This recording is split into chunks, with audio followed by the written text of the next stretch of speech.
Dana, we got the super talented Jimmy Fallon. Oh, Jim. We're close. I kind of... Jim Fallon and I are very close. Jamie Fallon.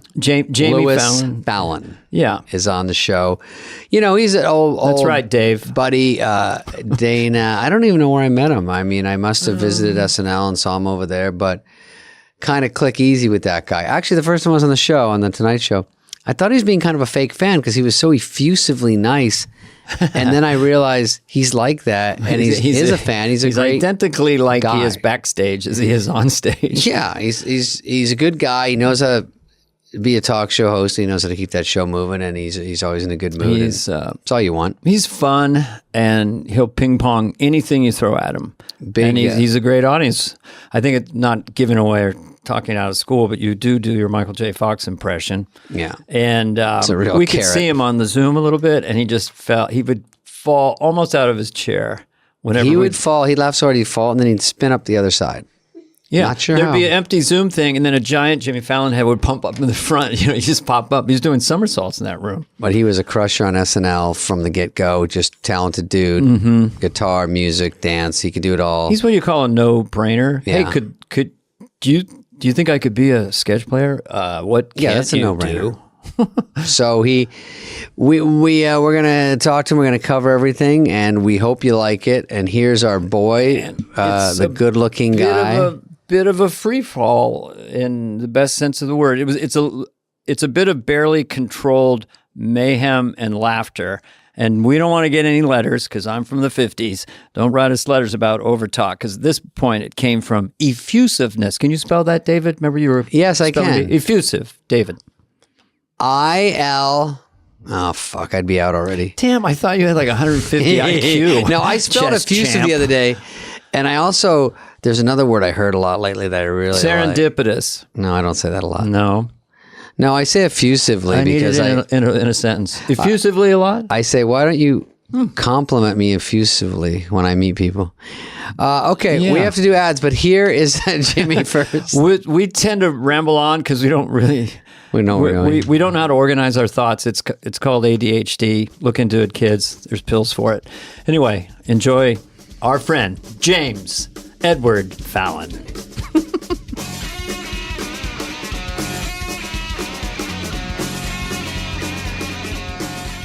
Record. Once you see this motherfucker, record. Look at this beautiful... Look at this. Great. Look at this beautiful thing. Let me tell you something right now. Let me tell you something. When I see something this beautiful, I want to touch it. He was the host. Now he's hosted. Now the host is being hosted. I got to touch it. Oh, it's so beautiful we to see asked the questions. he gives the answers. Now the teachers hot become seat. the pupil. Pupils become He's in the hot seat now. The host is being hosted and roasted. Dude, I can't wait to grill you. What? Now, are you going to be hard on me? What? Because we're going. This is like deep. 60 minutes. It's like we got to trend. Diane We don't Sawyer? trend.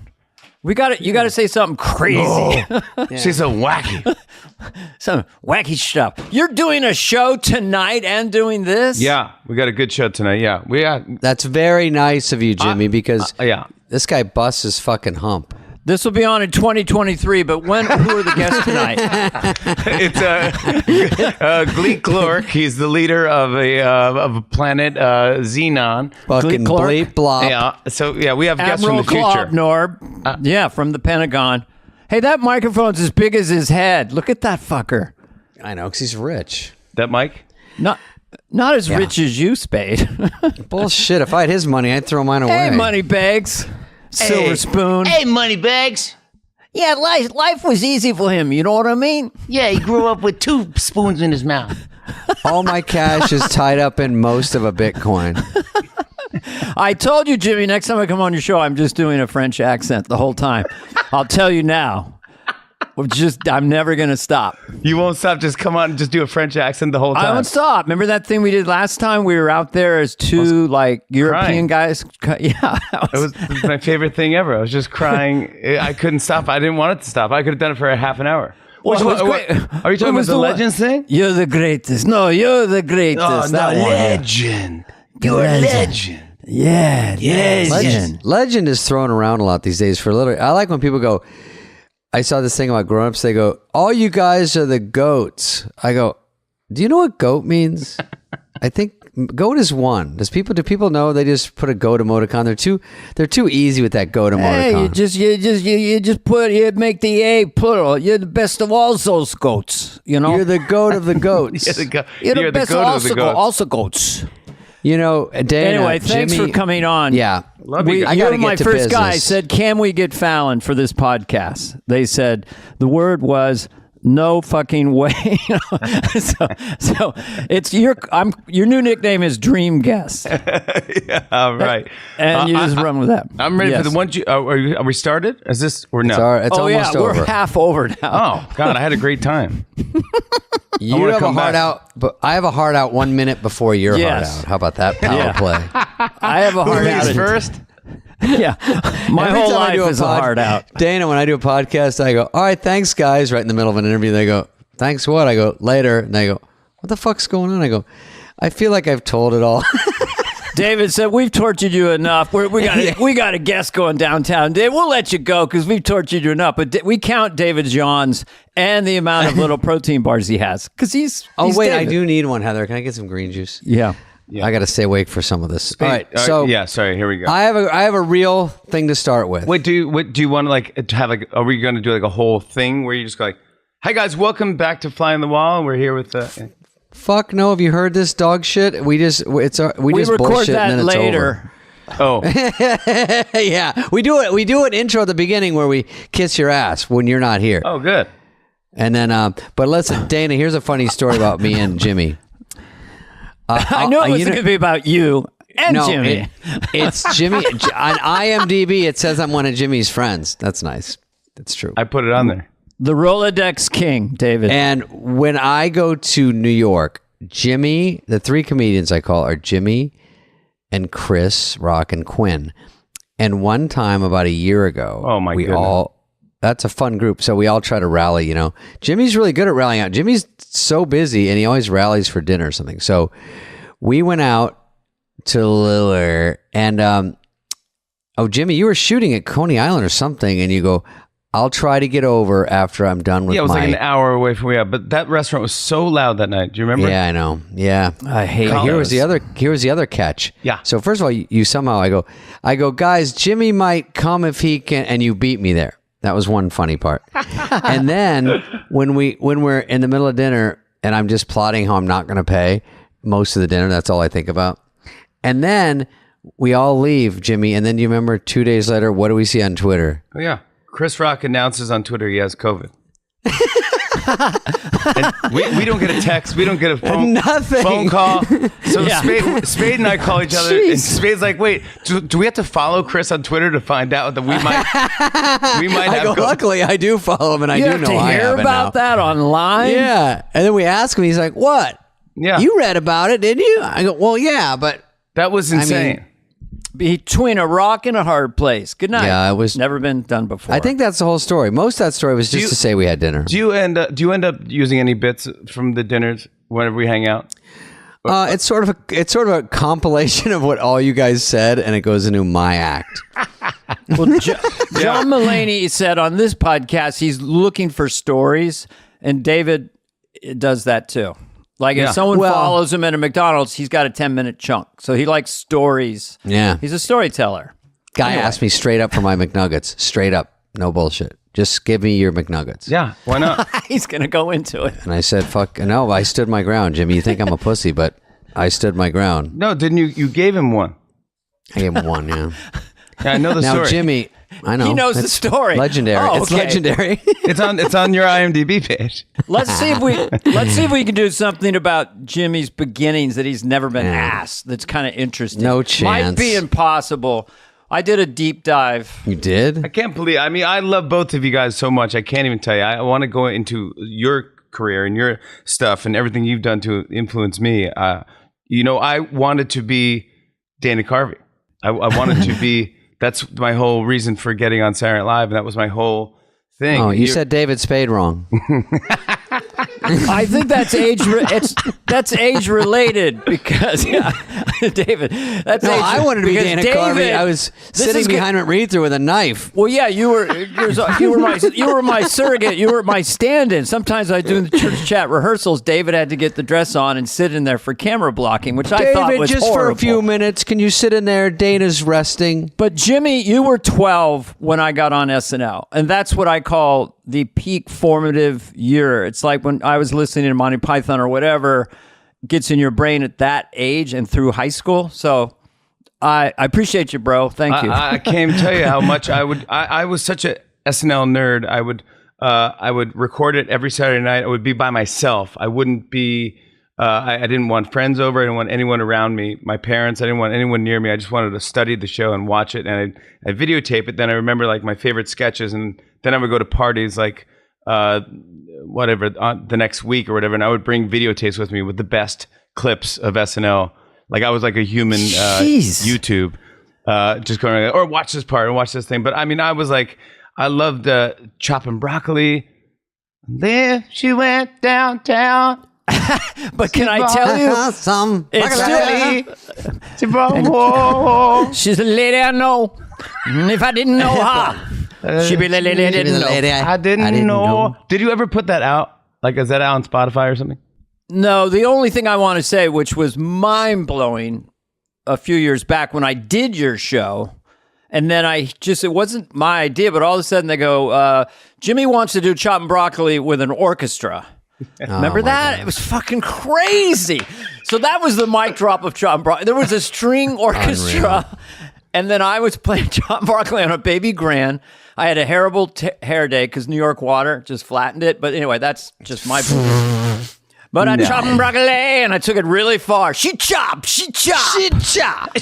think that's 20. That's a 20-minute bit in my stand-up, as you can imagine.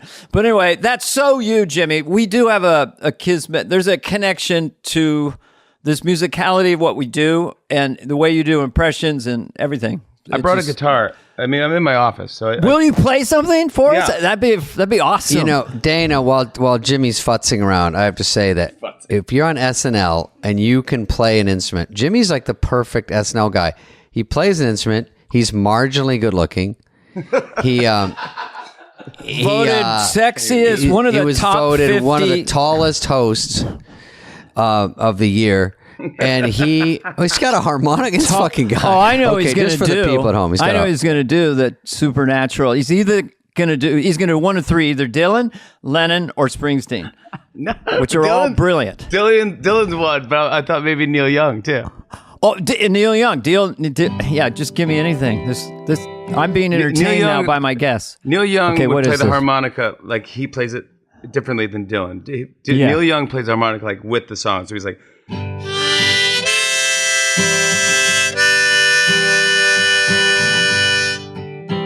Oh, there we go. There, something changed. Yeah, it's good now. Yeah. Can you hear it now? Now we hear it. Perfect. Okay. All right. So like Neil Young plays the harmonica like with the tune with of the song. with the notes. Yeah. So it's like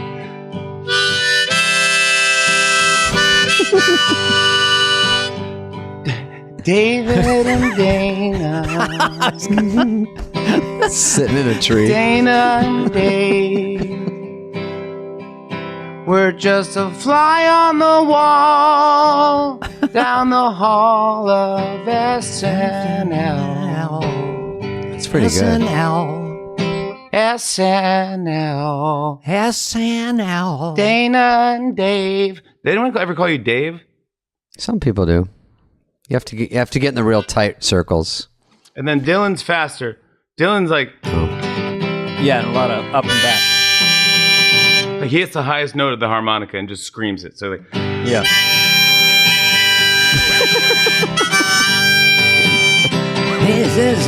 Yeah, that's it. Yeah. There's the podcast about Dana and Dave, a son of the world, and a similar fate.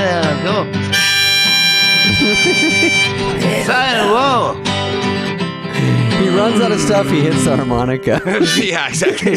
When he runs out of lyrics. Have you heard Rough and Ready, his latest album, Rough and Ready, Bob Dylan? Yes. God, it's brilliant. So, Is it good? Soon After Midnight is a masterpiece. But he's got his new voice, which is Well, that's what I mean. That this other voice, I haven't really tried to do it, but it's pretty special. It's really raw. Yeah, soon after midnight, and I got a date with the fairy queen. I love Yeah, seeing it's him see him in concert because sometimes he doesn't feel like performing and he's just out there and he's going like, and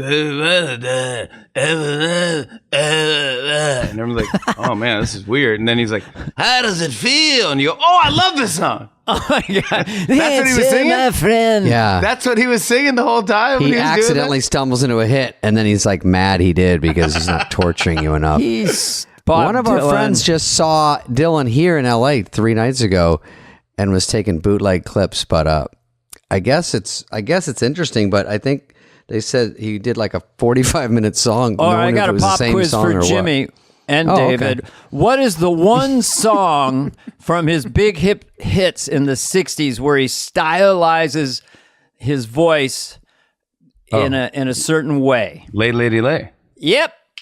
Now, and I know you can do that. No, let me guess now. It's Kermit the Frog a little bit. Yeah. You know somebody. Lady lay across my big brass bed. But I love that he experimented with that. He's like, this could be my voice. Yeah, I know. And then it wasn't. But it was a big hit. And then like Neil Young. Oh, huge. Neil Young kind of had one song where it was more rocking. And then he realized his high voice was where it's at. Because no one has that voice. Like, I love people that have... Rocking in the free world. Yeah.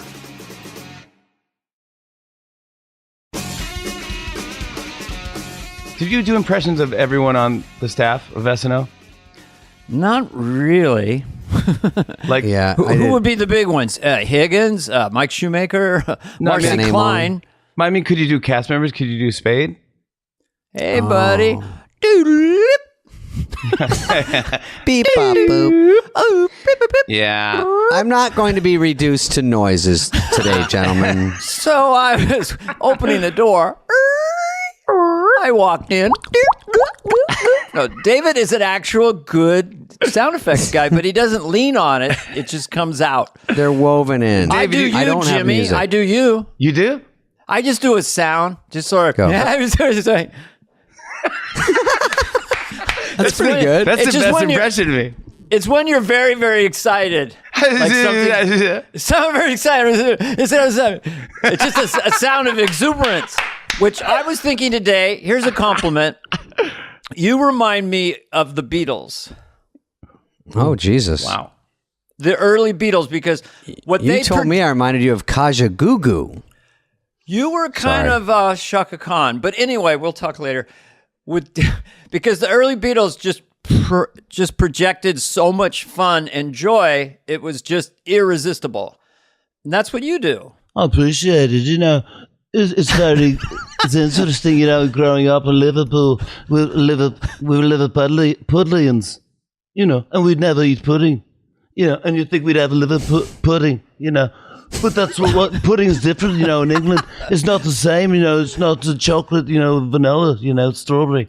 The whole town was just eating pudding, you know, because it was You called know, whole Liverpudlians. town, we're called Liverpudlians. The whole town was eating pudding. You know. I'd ring up George, so you want to go get some pudding?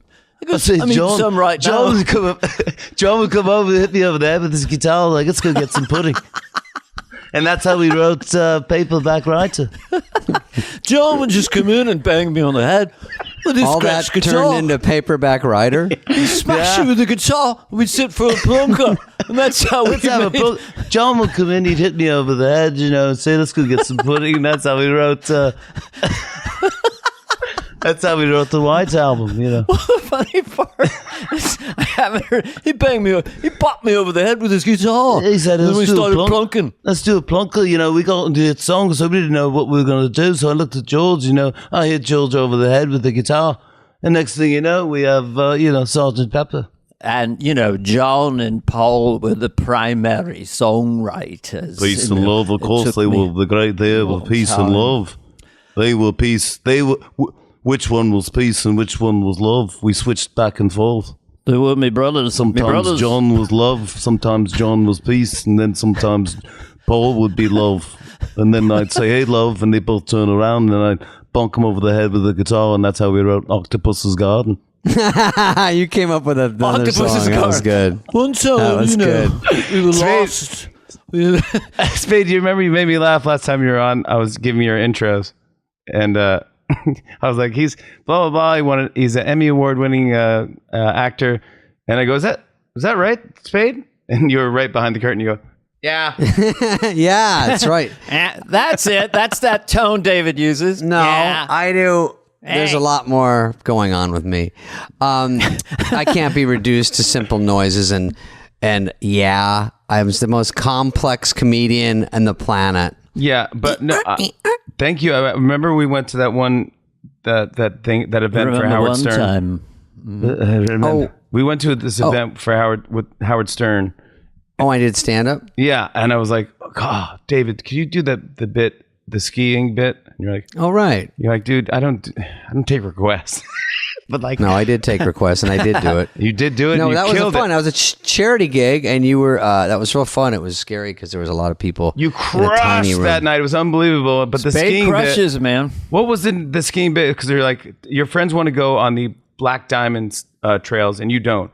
You're like, I don't Right. want to. I'm afraid of that. I don't they're like. I want to go. They say it's easier to teach you if we all go down from the top, but it's just to ditch me. So I say, no, I got the map. I want to go down the green ones. We're going to stop. We're going to start on Pop-Tart. And then they go, no, we're going down Devil's Ballsack. Here we go. And I go, no. That's a hard one. We're going down. Listen, I mapped it out. We're going to go down Jelly Bean into Kitten paw. Kitten Paw, and then Puppy Love, and then Mother Goose. It's sort of challenging, but not overwhelming.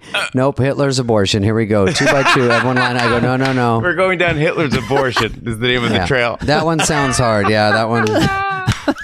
Listen, it's always good to work the word abortion into your act. It's always great. It's always put a smile on everyone's face. But did you do Norm? Did you do impressions of Norm? Hey. Oh yeah. No, Norma. Yeah. We did a gig. I think I told Dana this, or maybe I told Dennis. We did a gig. Me, Dennis Miller, and Norm did a gig right before the pandemic. And he was like, David. He reacts too much to nothing. You know what I mean? Like you go, Norm, is it the show starts at 8 o'clock? That is exactly him. Yeah. 8 o'clock. And then you go, there was an earthquake in Oklahoma. He goes, when, today? I go, no, that's a big deal. There's an earthquake here. 8 o'clock. Why would they do it at 8? I go, because it's the most obvious time in the world I'm to do a not show. ready. Worst time. Yeah. That's like the worst time for people to do stand up, 8 o'clock. Because, my neck's all fucked up because of the flight there. And I go, fuck. And then Dennis goes, Spudley, why don't you go last? Like it's a big favor. I go, and follow you two assholes. You guys kill. I think Dennis was technically the headliner. For sakes, I got the jet waiting on the tarmac. I'll do a cute 20, okay? Holdy and I are going Jimmy to Chicago. Fallon. Dennis came on the show. He killed, by the way. He was so funny. I'll tell you the bit he did that made me laugh. But he was backstage. I was backstage. I was going to say hi to Dennis Miller. And I never wear cologne, but I put a little cologne on before I went to see him. Not that much. I did a little mist of like, and then I dove under it. Walked through I it, kind of dolphined. I dolphined. Dove under it. I dove under it. Dolphined under it. I dolphined under Gyrating it. movement. Just Nice. barely on. So I go, maybe it doesn't. And I walked in. I go, of course, Dennis of all people. He goes, gosh, Jimmy Fallon smelling like Paco Rabanne over here. Fucking Jimmy. Did you get the Paco reference? Rabanne. It just sounds Yeah. funny. What is that from? Is it It's a an old- perfume it's from an- the 50s or It's something? from the Fucking 80s. Yeah. Drakkar. Jeez, I feel like Vinny Knickknock of the Detroit Lions in 19... Any knick-knock. Yeah, the onside. I always had a kicker. joke that he never did, but he's like, it's so quiet. It's like the soundtrack to a Chuck Chaplin film. Chuck Chaplin. Chucky That's Chaplin. a real joke or a fake one you it's made a up? fake one that he never Chucky That did. sounds very Does close. anyone ever call you Jim? Christ's sake's going on Jim Fallon tonight. Yeah, Jim, love me an interesting story. I'm working on a new bit. Okay, It's a exuberant, Dennis. It's a James Bond film. Okay, it's called Bitcoin Finger. Okay, Bitcoin Finger. He loves only risk. He loves risk. That was his joke he did on the show. It made me laugh. Oh, really? Is that true? Bitcoin Yeah. Finger? Oh my God. Bitcoin Finger. He loves only risk. Is what he was singing. I He was love singing. him, man. Oh man. Oh, he's the funniest. We do him all When the he starts time. laughing in the middle of his bed and he starts talking to you. Christ, cha-cha. Oh, I just do him just to soothe myself. Give me a topic, anything. I'll filter it through Dennis of anything. Just ice cream, mint chocolate chip. Mint chocolate chip. Okay, that's front loaded, isn't it? All right. Can I have some mint or do I Front-loaded. have the chocolate? They're competing with one another. All right. Last thing I need is a confusing scoop of ice cream. All right. How many chips do I fucking need in All one right. Well, bite? I'll give Jimmy a topic. All right, Jimmy. Yeah, give me one. The grocery store. All right. Okay. Why do we have to go to why does produce have its own section? The produce section, okay? There's not like a cereal section's like, we don't get a section. We don't get the produce gets its own section. Yeah. What am I, Glico? Yeah. What?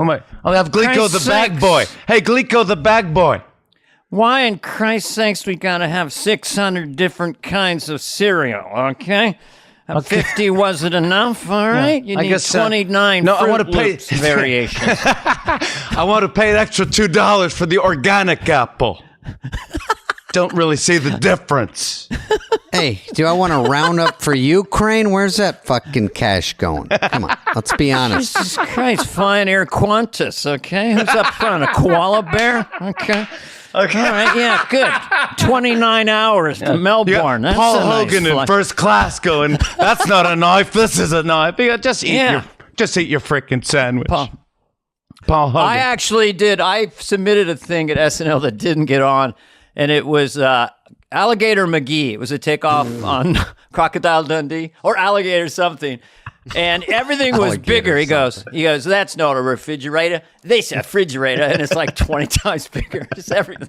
That's not a lamp. This a lamp. You know, it's No, just like, that's not a lamp. This didn't is get a- on. This Yeah, is a lamp. I did a bit once on the show with Schwarzenegger where we were doing QVC hosts, and I wanted to talk about this new slice or something like that, and he wanted to talk about the chopper. We had like a veggie chopper, and he's like, he got it all so he can go like, get to the chopper. And I go, That's funny. and I was like, no, we got to still talk about, we have this new iron. It steams your clothes while it irons. Like, get to the chopper. And it totally tanked. It didn't really work. Get to the top of the You guys will get. He came on the show once. And I go, you smoke cigars, right? He's like, yeah, I love the cigar. The cigar. So I go, how do you smoke a cigar? Because I don't really know much about them. But don't you lick it? And then you cut it and right. lick it so Yeah, it you lasts. kinda And do he a goes, thing. Yeah. You don't lick the cigar. You don't like licking the cigar.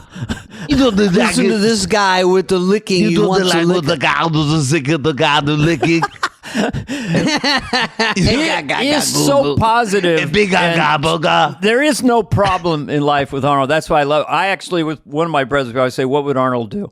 Like if something's late, like the cab's late, that's all right. We walk a couple blocks, we look around, we see a better cab, and we actually get a faster ride to our destination. I love his positivity. We go up the mountain. We can make a zip line out of the vines and just zip line down to the place.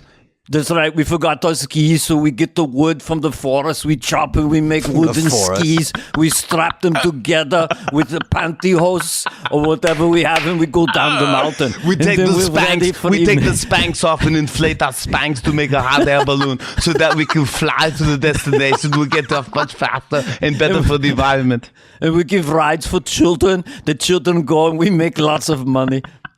And all these things. Oh, where's he going? Spade, he took a break. Jimmy, can you remember the catchphrase we had when I hosted in like 1999? You were. I know what it is. This is why I knew Jimmy and I had the same sense of humor, because I was a running gag of me being cocky, Hans. So the whole idea was, And the show was doing fine, but all week long, I would just say, in reference to the current SNL, so long, golden era. Goodbye. Farewell, Emmys nominations. Goodbye. Hit show, so long, memorable characters. Anyway, Goodbye, Emmy nominations. but you laughed so hard at that. Arrivederci. Peabody Awards. Farewell.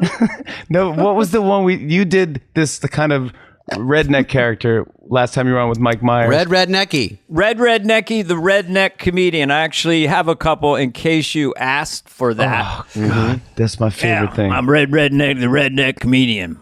I said, Daddy, what's for dinner? He said, shit on a shingle. I said, this day just keeps getting better and better. Come and get some. Come and get some. Come and get some. Yeah. I went to the doctor. He said, we got to amputate your left foot. I said, can I keep my right foot? He said, sure. I said, come and get some. So no matter how That's naked, it? he's That's not positive. even a joke. My He doesn't- mama said, what do you want to do with your life? I said, I don't know, live in a shack and drink beer all day. Mama said, don't ever dream too big, Red, because you always end up disappointed. Come on, geese home. Come and get some. It's all about the come on, geese home. Yeah, you got to get to it. Don't make the joke too long because everyone's waiting for come and get home. Oh, it's like sometimes they're not jokes. Yeah. Sometimes they're not really jokes. The first one was kind of a joke. I mad my sister only because mama turned me down. Come on, geese home. There you Things go. like that. We're back. Okay, I'll give you one Carson, because you like that one too. Yeah, I love it. Johnny Carson getting pulled over for drunk driving, 1972. Oh, sorry, officer. I didn't know I was swerving. I had 2 strawberry boom booms at the Hickory Hut. That's it. Come and get home. Sorry, didn't. I was swerving. I had I had 2 mandolinis. No, I had two. At Mandolini's. It's at Mandalay. It's 2 somethings at somebody's, right? Strawberry boom boom, tomato. I had two rhubarb. I had a silly goose up with a twist. I had a purple nurple. I had a silly goose over at I had 2 silly gooses at Mandolini's. Kate Mandolini's. That's Remember a real Kate place. Mandolini's? Oh, yeah. Chris Rock took me there years ago and paid for my meal, and I had no money. Yeah. Jimmy. Do Chris Rock. You do him. What are you gonna get to order? You gotta eat, or you gotta just stand there. What are you gonna? Why would you even give me a menu? Just eat. Just give me what people eat. What? Something like that. I like when he goes, I used to bust him for repeating everything. He goes, Obama. And then everyone laughs. Then he goes, President Obama. They laugh again. He goes, Barack. Oh, I go, let's go. Dude, What is it? Your act is only 20 minutes, is what you said. To him. Yeah, exactly. Yeah. And then Barack Obama. Obama, the president. yeah. The president. Black guys won't eat the pussy. Black guy will not eat your pussy. Oh, the white guy will. Oh, the white guy, he will. That's not even his act. I just made that up. Oh, God. We're getting blue now. How about Sandler? Could you? Everyone does Sandler. No, you No, do the you rest do of it. I just Did went- you went- audition with Oh, wait, Sandler? Let me do my every time Adam is mentioned on this podcast, I just go Thabathu. So I just did it. So he'll be hearing this. Thabathu. Oh. But you have the best Sandler. You did him on SNL. Speaking of I did it in my our topic. audition because I loved it because his impression are like 3 impressions in 3 levels. 'cause Yeah. He used to do that guy, you know. I was talking to my mother the other day, and you know, my mom would always say, And then he goes the second verse like she would always say, hey, why don't you take the laundry down? She said, hey, who did that? And my dad would say, shut up! "Those Oh are the my third God, that level." is so fucking great. Yeah. That is that The is casual Sandler old stand-up voice is Yes, good. old Stanley, like the cat. that is a brilliant observation. I remember I was buzzing into my grandma's apartment. I pressed the buzzer, and she said, who is it? Who is there? And I said, it's Adam. It's Adam, your grandson. Who? Charles Manson? Oh, yeah. Charles Manson? Oh, I don't want you to come in. I don't want Charles Manson. I don't want Charles Manson. I don't want Charles Manson. Oh yeah, I had a Oh, Vicks. my God, that's great. I had love Vicks. that. I was sick. My mom was rubbing that Vicks cold stuff on my chest, and then our eyes connected, and I go, "Hey, Mom, we're just friends, right?" That's a good bit. Oh my goodness. That's his bit, but I can't get his voice. You're doing the voice right. How do you do Smigel? Smigel's close to Sandler. Smigel, know. interesting. Because he's like, Jimmy. He's very- He's kind of like Sandler. Very too. low key. Yeah, very low key. Let me hear it. I was thinking, you want to try that? That's good. Right? He starts laughing. Yeah. Little whispery. Hey. Oh, here's my Smigel, Jimmy. When I'm pitching him, when I was at SNL, and I'd go in his little 3-foot wide office where they're writing killer sketches.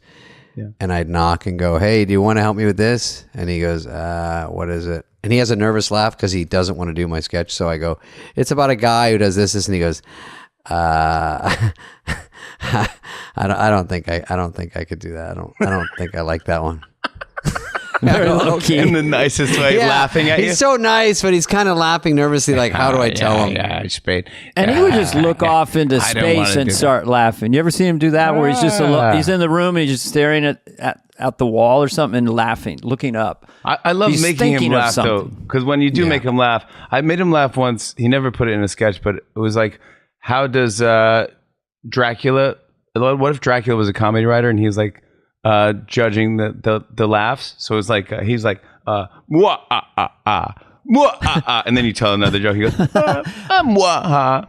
The blah, blah, blah. Yeah, blah blah mwaha. I mean, I like the other one where you do the mwah ah ah ah ah. And I go, how about this joke? He goes mwaha. That's mwaha. It's like judging that. But I was at once. We did it.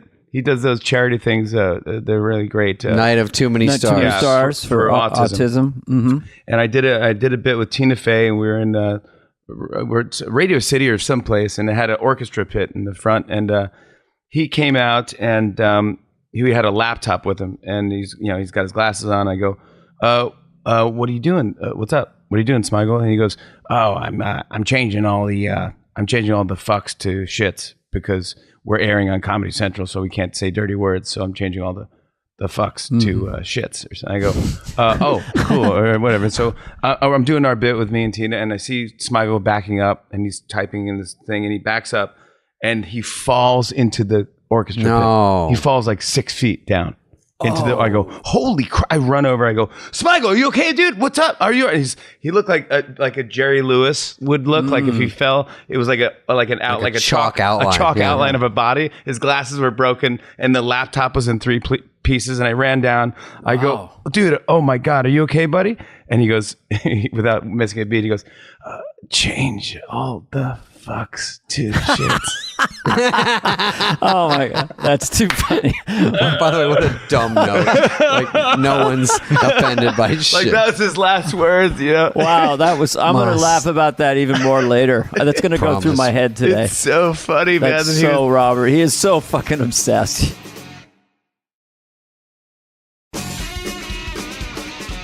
I went to a concert with Lorne. We went to go see Sting and Paul Simon, and it was an amazing concert. So they're playing together, Paul Simon and Sting, and Paul Simon, is probably in his 70s, I think, and so he just looks like Paul Simon in his 70s, and Sting is next to him, and he's just jacked. Yeah, he's got he muscles, is fit. and he's got like a t-shirt pulled down, like a John Barbados kind of wrinkled. And he's a badass, and he just looks, and he's playing bass, and he's just got veins coming out of his muscles. Yeah, he is and so I came in, I went and got 2 beers and a couple hot dogs, and I gave it to Lauren. And I go, "How old is Sting?" And Lauren's like, "He's probably 63 or something." I go, "I don't think I ever want to be in that good of shape when I'm 63." And without missing a beat, Lauren goes, "I don't think you have any problem." You go, oh wait, what's he saying? I'm sorry. He goes, I don't think that'll be a problem. So I'm trying to think. I go, I don't want to be that in that good of shape when I'm 63. He goes, It's not something you have to worry about. I don't think you have to worry about that. Do you have other Lorne-isms? Because I've done some on this podcast, but he is a philosopher. And I don't know sometimes if they're original because they're so brilliant or he gets them from elsewhere. But do you remember you would do, Dana, you did Guess Which Paul? Oh, He's like, well, I was having dinner the other night with Paul. Paul. Guess which Paul? That McCartney? would be Paul McCartney. Dana. Wrong. Paul Provenza. What's that joke? How do you get to Lauren's house? What's the directions to Lauren's house? I don't know. You go up to Main Street and then you go right. That's funny. Right? Jimmy, do you Never feel like you're underestimate Lauren's the value best of friend? water. Do I feel like I'm Lauren's best friend? Out of all the SNL people, You've worked longer with him if you add SNL and then the 2 late shows, and now, so you've worked closely with him as long as any, but 25 years or something. 20, yeah, he's the great. Yeah, I would say he definitely. Well, we is all love him. My best friend, but I mean, if it wasn't for him, I wouldn't have gotten late night. NBC didn't really want me; they wanted someone else. God, that's crazy. And I remember when I he heard you were consulted me. available and they were thinking, that's so fucking perfect. I was like, if you felt like doing it. Because we were leaving. I was leaving SNL, and then Conan had signed something where he was going to get the Tonight Show in like 6 years or something. 5 years, yeah, Something which like was that. It such a fucked up thing. I never heard of that happening. But They didn't want. They wanted to keep Jay, but not lose Conan. That was the compromise. Yeah. So I remember I was leaving SNL, and Lauren goes, "Well, do you ever want to maybe host a show? You could take over for Conan in 5 years." And I go, "I don't know if I would do that. I mean, I think I'm going to be." Big Hollywood star. He's like, but I'm like, I'm going to go do movies or whatever. And he's like, and Tina Fey was in the office and she was like, I think you'd be great at that. You're like Irish and you like to go to bars and talk to people and you talk to everyone. That'd be right up your alley. That's all it takes. Yeah, that's all it takes. And all the stuff that you got to do on the talk shows that weren't totally SNL friendly. They were just different, long dance numbers, and we'll go over those in a minute. But it was like, so then I go and I try movies. They didn't work. Same. And then I'll tell you something that Sandler had said to me, because I had Clean Slate and Trapped in Paradise, and I know you had too as well. And I had things I was developing with Smigel and other people. But Sandler at one point said to me, sidles up, and you could do it better. He goes, Carvey, they meaning the people making movies that aren't us, they don't really know how to do it. They don't know. They don't really know how to make it, where to put the camera, and what to be funny. Wow. I never forgot that. Because you said something once I found fascinating. The idea of you get to the set at 5:30, and you do the thing and the blocking and the master shot. By 10 hours later, you've said the line 150 times, 200 times, and now you're going to say it for the movie. It's like it's not even funny. English. It's not even English. Sound like I go, dude, I peaked at like 10 in the morning.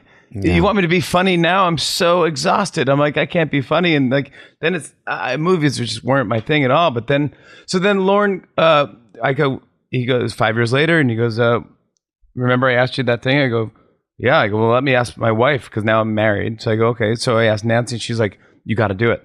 You got to do it. Look at the list. It's Letterman, Conan, and you. That's a great list. You have to do it, even if it doesn't work.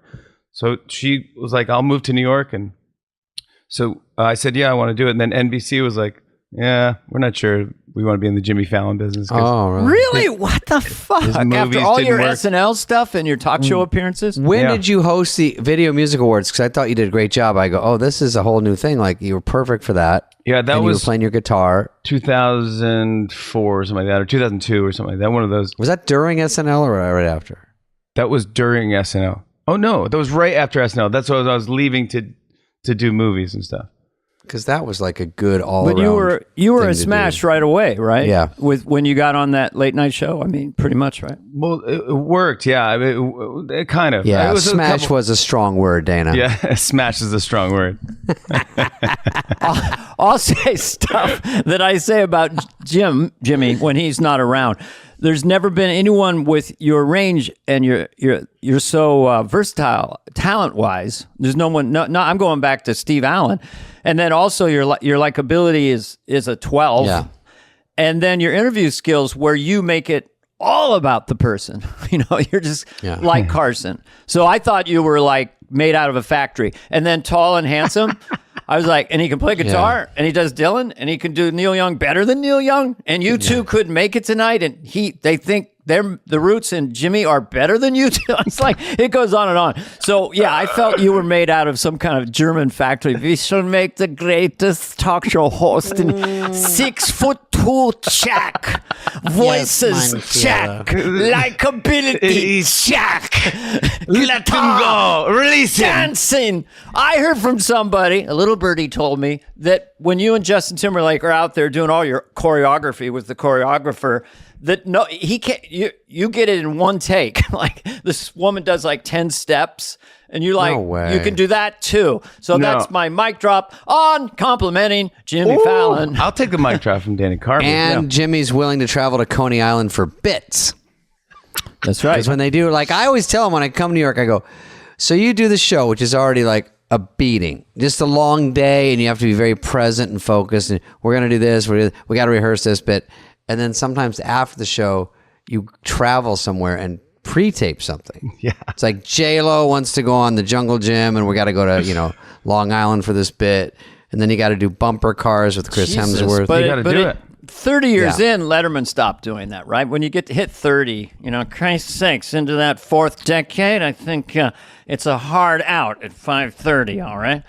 I mean, that's how are you pacing yourself, I think is the question, right, David? Yeah. Yeah, I think there's something about this that's fun that's different than SNL is because it's every day.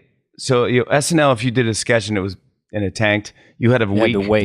You have Yeah. a week to be depressed. And you're like, Yeah. oh, that was awful, so embarrassing. This one, if I do a bit that tanks, I have another show the next day, and I go, oh, I'll recover tomorrow. Well, you also have full say, like at SNL's read through, then you're crossing your fingers and you get on like a fifth of what you hand in. If you're there, you like something, it's in. You don't like something, it's out.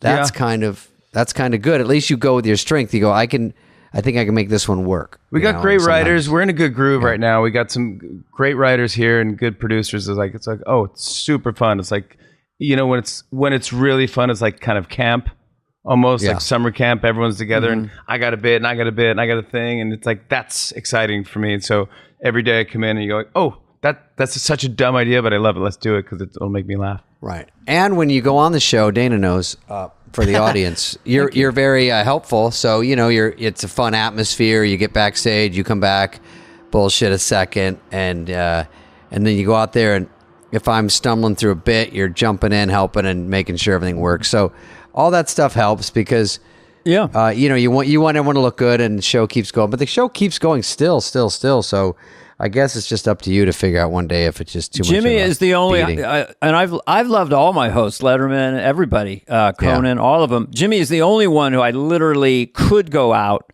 and throw anything at him. Like I said, any accent, any bit, he would just start laughing and just go right at it. So Yeah. that fun. is singularly unique. And the next time I'm in New York, which I got to come out soon because I just want to hang out with you, I'm going to surprise you with something. Don't tell me what it is, and don't tell me what I'm you're not doing. going to Just tell do you it, because and let's see what happens. I might decide when I'm behind the curtain when you're introducing me. But I did that to we had Jerry Lewis on the show, and I did that to him, and he didn't really roll with it. It was weird. He was like, "Wait, you want to do this now?" I'm like, "Let's have the Roots play jazz, and you do the jazz bit where like you open your mouth and you point at that things." thing? Oh my God, that's Which brilliant. is brilliant. I go, let's just why not Cinderfella. play with it, see if it's fun. And he goes, yeah. He goes, it's so weird getting older. I haven't been in the city in so long. Actually, when he came out, he started doing like old Jerry Lewis voice. So he was like, I first time I was, and he started. Wow. It's really, really interesting. I was like, cool. And then he goes, but I'm older now, and so I'm taking the subway, and I'm on the subway, and he goes, and I see this kid with dyed hair. He has a spiked red. He has a red, a green, a blue hair, and he's piercings everywhere. And he's and I'm just looking at him, and this kid goes, "What are you looking at? You got a problem?" I go, "Oh, wow." And I go, "What'd you say to him?" He goes, I said, no, just 20 years ago, I had sex with a parrot. I think you might beat my son." He was like setting me up for a joke the whole time. It's kind of funny though. I felt That's bad kinda for him. I thought funny. he was getting picked on the subway, and then he was just was setting up played this joke. It really was dark. You It thought, crushed. oh. It crushed. It crushed. It Oh. was so funny. He's like, No, I just had sex with the parrot 20 years ago. I think you might be my son. That's a good weird bit though, and I actually like it's out of left field. Yeah, I love it. He was great. had dinner accidentally with the ingenue in Cinderfella. We're going back to Jerry Lewis in the mid-60s, Cinderfella. where he is writing, directing, producing his movies. Yeah. And it was, and then so I did watch some of it where he does this long dance on the soundstage, and it really is avant-garde. It's no wonder the French love him. I appreciated it so much more. I watched it like 6 months ago. I was like, damn. So that Was is that kind of Cinderfella, brilliant. the one where he's getting in the argument? He's the boss and he has Yes. a cigar and he's yelling to the Yes. jazz.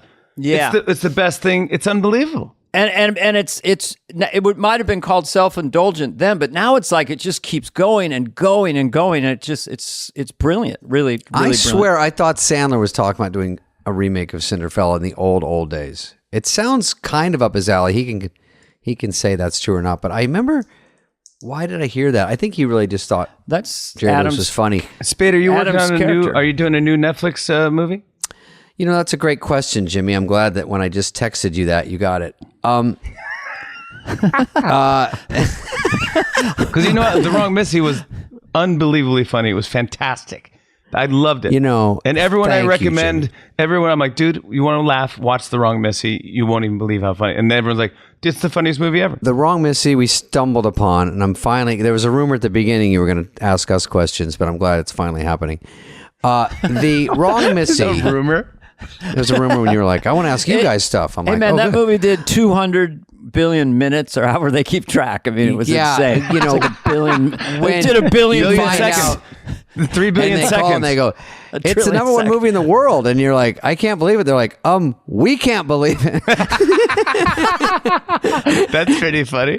And then like for a week straight, they're like, number one in the world, and I'm like, Who was the anyway. actress that played Missy? Lauren Lapkus, and she was Holy great. moly, she was funny. Yeah, Jim Carrey-esque level. Yes, Yeah. yes, like such just yeah. enough to be so funny and not annoying. It was like brilliantly likable. done. She should have won an Oscar. She should have won a. And really, a- I'm a honestly, funny- you know, Jimmy, I was thinking that because when Tiffany Haddish was up for an Oscar for Road Trip, was it? I was thinking, it is actually possible. Like, Yeah. Lauren could have been up for that because I mean, it's R-rated and stuff, but she was so good and so out of the blue. Never seen and anything so like funny. it. I was and so the movie impressed. did so well that I was like, it wouldn't surprise me. It would have surprised me because that stuff doesn't happen, and it did not. Who But she's directed? great. Who directed that? What team was that? That was Tyler Spindell. That was from Happy Madison. Yeah, I know Adam's him. nephew. Yeah, he's good. He did. He's doing a new one with Pierce Brosnan right now. But I would do another Wrong Missy. I actually am meeting someone today about a movie with Lauren because Lauren. Yeah, Lapkus so is great. do a sequel, Wrong or Missy. Well, we're like Bogey and Bacall at this point. I feel. Which one's Bogey? I don't know. I don't know who those people are. That was like an old Laurel and Hardy Yes. bit. They used to go like, "No, me and the boss said just like this," and he crossed their fingers and he goes, "Which one's you?" He's like, "Well," and he points like, "Well, this one's." Like, just get on with it. Yeah, he crossed it. Which finger is the boss? Yeah, get out of here. By the way, enough about me, but I did like that. Thank you, Jimmy. No problem. Also, when you guys were talking about Neil Young, I had a confession that you said people have different levels of their voice. When I was listening to Guns N' Roses, who a lot of you people know, it's a new band. The number Guns N' one Roses, song. The number one song. when he would do with a bullet. Guns N' Roses. what did he do that old Guns song N' where it was, Roses. Guns. Mama take this badge? Oh yeah. I thought it was two people singing. Oh, Guns N' Roses with Welcome to the Because he goes Jungle. low and then he goes higher. You two fucking Appetite. fools. Listen to my story. All right, go ahead, Dave. Checking in number 5, the boss. Bruce Springsteen, a man and his guitar. A man who likes to call his guitar his own. And here he is. He writes, Dear Born- Casey, Dear Hey. Casey, can I ever play guitar like Bruce Springsteen? And the answer is yes. Keep your feet on the ground and keep reaching for the stars. Dear Casey, I'm a bit of a this is fuck Bruce up. Springsteen. Is there any chance for me in show business? Of course there is. He writes, Dear Casey, I'm a complete dick to most people I meet. How can I be a nicer person? Dear Casey, I read Playboy just for the articles. Dear Casey, this may be off subject, but I whack off 35 times a day. Dear Casey, I put a Fitbit on my left hand and I get no steps. I put Fitbit on my right hand, I get 500 million. What am I doing with my right hand? Dear Casey, my socks tend to droop. How can I hold them up and keep them from drooping? Writes Ben Dear Swiller Casey. from Tallahassee, Florida. I put my girlfriend's scrunchie around my dick and balls. Is there an Come easy on, way we're to get going off? blue today. Well, I don't Spade, care. what are you doing? I don't care. What are you doing to me? What is this, a corporate gig? Hey, It's this Fallon. guy We can- over here, this guy over there, over here. No. You know, let me Get tell you over something. here, get out of Yeah, here. you get here. We go enough Get with the over blue. here first, and then get out of here. Get Get over the fuck out of here. Get over here. Hey, get over here. Get out of All here. right, David, finish your story. Now I feel bad. Nobody gives a fat fuck about my stupid story about Axl Rose, who's a... You thought it was two people. Thank you, Jimmy. You tracked that story. But that was the one where he goes, Mama, take this Mama, badge from take me. this badge from me. Yeah. Hey, And Mama, he goes, wow. Well, give me Welcome to the Jungle. You got to be able to Knocking do on it. heaven's door. Because he goes, knock. this badge from me. Yeah. No, he goes, knock, knock, knocking on heaven's door. Yeah. And I thought that was a different person. Yeah. Oh, Does you anyone fucking did. follow this story? You're I so tell you- young. You're Arizona. I hate your guts. You Arizona Who guys. are you talking to, me or Dana? No, I like you, Jimmy. You seem cool. We're supposed to have dinner tonight. You know what, Dana? When you At a come celebrity to New York, hangout. Ooh, oh yeah, we are going to go to dinner. Me and Dude. Dana, we're cheating on you, Jimmy. Oh, is Fly on the Wall being a hit just changing you guys? Or do you act different now? And We're cockier. Yeah, yes. You are? And you go to Yeah. hotspots Yes. now? LA hotspots? We go to hot spots, C and B scene. I'm a man about town. Woo! Making a move in my 60s. They go, Too oh, you're old, getting he famous. No one can do what he's doing. Check his You're getting Wikipedia. famous about talking about a show that made you famous. I'm like, He didn't fade. He's as sharp as ever. Almost 80. I listen to you and Smartless. They're my favorite podcast. oh yeah. Oh, what about Clueless? That's David's new podcast. Sorry. I like to go back to the scrunchie around the balls. That was a real question. All right, do I get I it won't off? Is it interrupt easy to get that. off? Or do I? Question My wife dedication. loves this podcast. And Oh, she doesn't like it to go too blue. She doesn't mind people say fuck, motherfucker, shit, but you know, deep downtown gynecological type stuff Okay. and balls and dick. Maybe Deep it's down- not a favorite. Downtown, uptown, roundbound, round town, down. I'm doing George Carlin. Oh yeah. Later, Oh, George, yeah. later George Carlin. George, drop the G and you have orange. That was one Why of are his there no blue fruits? There's no blue fruits. Everyone needs shoes. upload, uptown, download. Big Jumbo shoes, shrimp. big shoes, little shoes, brown Garage shoes, yellow sale. shoes, girl shoes, boy shoes. Everyone needs shoes. Boots, Garage patent leather sale. shoes. They're not selling the garage, honey. We're selling the garage. The king of lists. He was had an He incredible mind for memorized the list, and he would just crush the whole.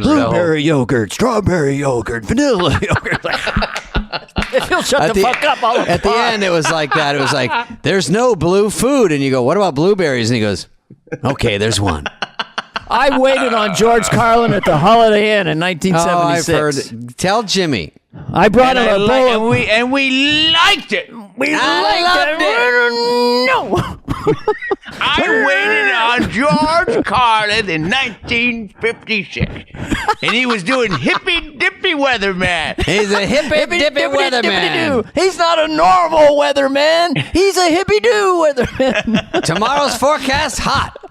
Tonight's forecast, dark. Tomorrow's forget far out, man. Far Wasn't out, that man. his He's bit? the greatest. He's the greatest guy ever, man. What about a guy who talks like this? What's your Well, latest? most of my impressions are that. Just go, I do Daisy. like.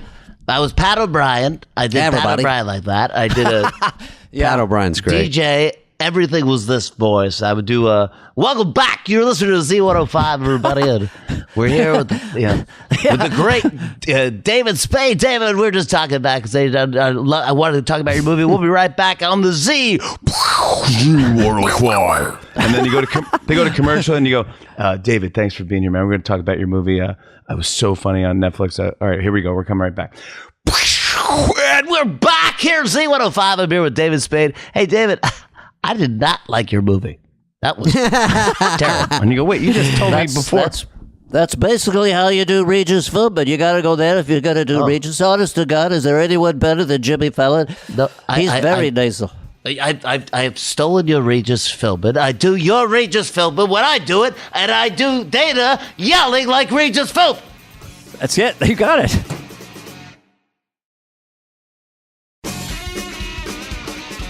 Damn, I got one, Jimmy. Yeah, go.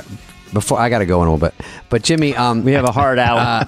no, Jimmy, when you go on these radio shows, like they go, Dana, like you're doing a gig in that town, and they go, you got to call into the zoo Oh, crew. yeah, Tommy and and you the go, Bull. So Yeah. they go like this: Hey, David, we got 30 seconds. Okay, we're gonna put you on hold, and when we pick up, it's gonna be Jim, Bobo, Zip Zip, a talking zebra, a Bitcoin, a robot, and a cockatoo. Okay. You'll know who everyone is. Okay, here we go. 3, 2, 1. And you go, wait, what's going on? I was a DJ. See if you guys think this is funny. It's not, but I was a DJ in college, and I go, it's 3:13 in the city, 2:11 on the Dane Rock. It was always a different time than the real time. It's 4:00 in the city, 3 p.m. on the Dane Rock. I don't know what that Makes was no my sense. moniker. Yeah, I know. well, it's not bad. That's your, and it didn't stick. I like it. It didn't Yeah, it stick was- because you're it on your didn't own stick. planet. You're on your own thing when you're listening to Dane Rock. Dane Rock. I know. I Well, like it. It's Hey, 3 Captain p.m. Catch. It's 3 p.m. in Sacramento, but it's 2:11 on 12:30. in the Jimmy Rock. On the Jimmy Rock. I used to get just Tommy and the Bull. It's Tommy and the Bull. You know, you wake up at 6 a.m. playing some shitbox club in Mississippi. You know, Tommy and the Bull in the eye. Yeah, the Grease Man. Remember the Grease Man? Oh, I remember Grease. The Grease. What about like is, dear, never pay for a woman's lunch. All right. Jimmy, I'll ask you one Jimmy. last question. David, you have No. one last question? Does he get one last one? Okay, you got 1 minute. I was going to summarize this whole Oh, appearance. yeah, Dana usually gets one last question, then you Go summarize. ahead, Dana. What was it like on You know Saturday when Night you're Live? leaving when you that's the worst question. Do you ever you ever listen? You know, Howard Stern always ends his Oh, yeah. interviews the best, where he's like, All right. Well, we've done it all. We've said it all. No, Jimmy. I love Howard. You've done it all. David, you've done it all. You've done it all. So we've said it all. You've done it all. It's great. And you've said, we've said it you all. know you're getting pushed out you're the pushing door. out the door. They're like, that's the end of the interview. We've all right. I like wow. his laugh when he goes, Oh yeah. I can't even do. I used to do an impression of him. Now it's just lost. that was pretty good. Can I do my Trump not saying anything for you? Yeah. Okay, we'll end on There's that. no subject. Frankly, let me tell you, you're going to be seeing a lot of it, that I can tell you. I mean, when you look at it, and it didn't work out so great for some of those people, you're seeing it all over the place. Many people are saying, we don't want that. We're not people who do that, okay? So when you look at it, what they're doing, look at all of it, people are very disappointed because it's a terrible deal, a really bad deal. We're going to be doing something very soon, and you're going to be seeing a lot of it. You're going to be happy like you wouldn't believe. He literally has no subject matter. He's not talking about anything. Oh, it's so Anything. good. That could fit into anything. That's his genius. Wait, do you have one? Come on. Do you have one question? Sorry, Dana. What was don't it like think on so. Saturday Night Live? All That right. was So, our- David, that- do you want to sum it? No, I would say, what are you happiest about when people stop you at an airport or on the street and when they mention a specific thing throughout your long Yeah. career? Which is the one that kind of go, oh, you know that one? You like that one, huh? Yeah. I God, it's You may not interesting. have that at the tip of your brain. Oh well, like cowbell is the sketch everyone asks about. you know. Oh, yeah. That one, which by the way, Let's not sleep on Cowbell. One of the best of all time. that was not. Almost didn't make it to air. That was not supposed to make it to air. It was in the. It was in the. What do you call that? The The space death one, the It was- before Good Nights. Yes, it's in the death one. It was in the death space. With Christopher Walken? Yep. Oh, with wow. Christopher Walken, Will Ferrell, and it aired probably right at the end of the show, like probably 10 to Oh, 1. 5-1. Yeah. Yeah, it was 5 to 1. It was a weird sketch, and everyone was on fire, dude. Everyone was being super funny, and it was like my third or fourth show on the show. And I remember, Wow. that's where I got the reputation for laughing and breaking in a scene, because it was just everyone was. Will Ferrell was so funny, and Catan and Horatio, and then Walken was doing like an impression of Walken. He wasn't even doing Yeah. himself. He was, we got to what I do. You know, he was Yeah. like, it I was got like, a hankering for and- more cowbell. Yeah, and it he started. was The room brilliant. started shaking. Do you know? You Yes. know when SNL is Yeah. like shaking. Yeah. And It's hooked. Yeah. I mean, I was well, there that night when that were? was. I did a guest spot or something, and I remember it I call it levitated the room, like went to another Yeah. level. What, and now what it's a sketch of t-shirt. yours crushed the hardest that levitated the room?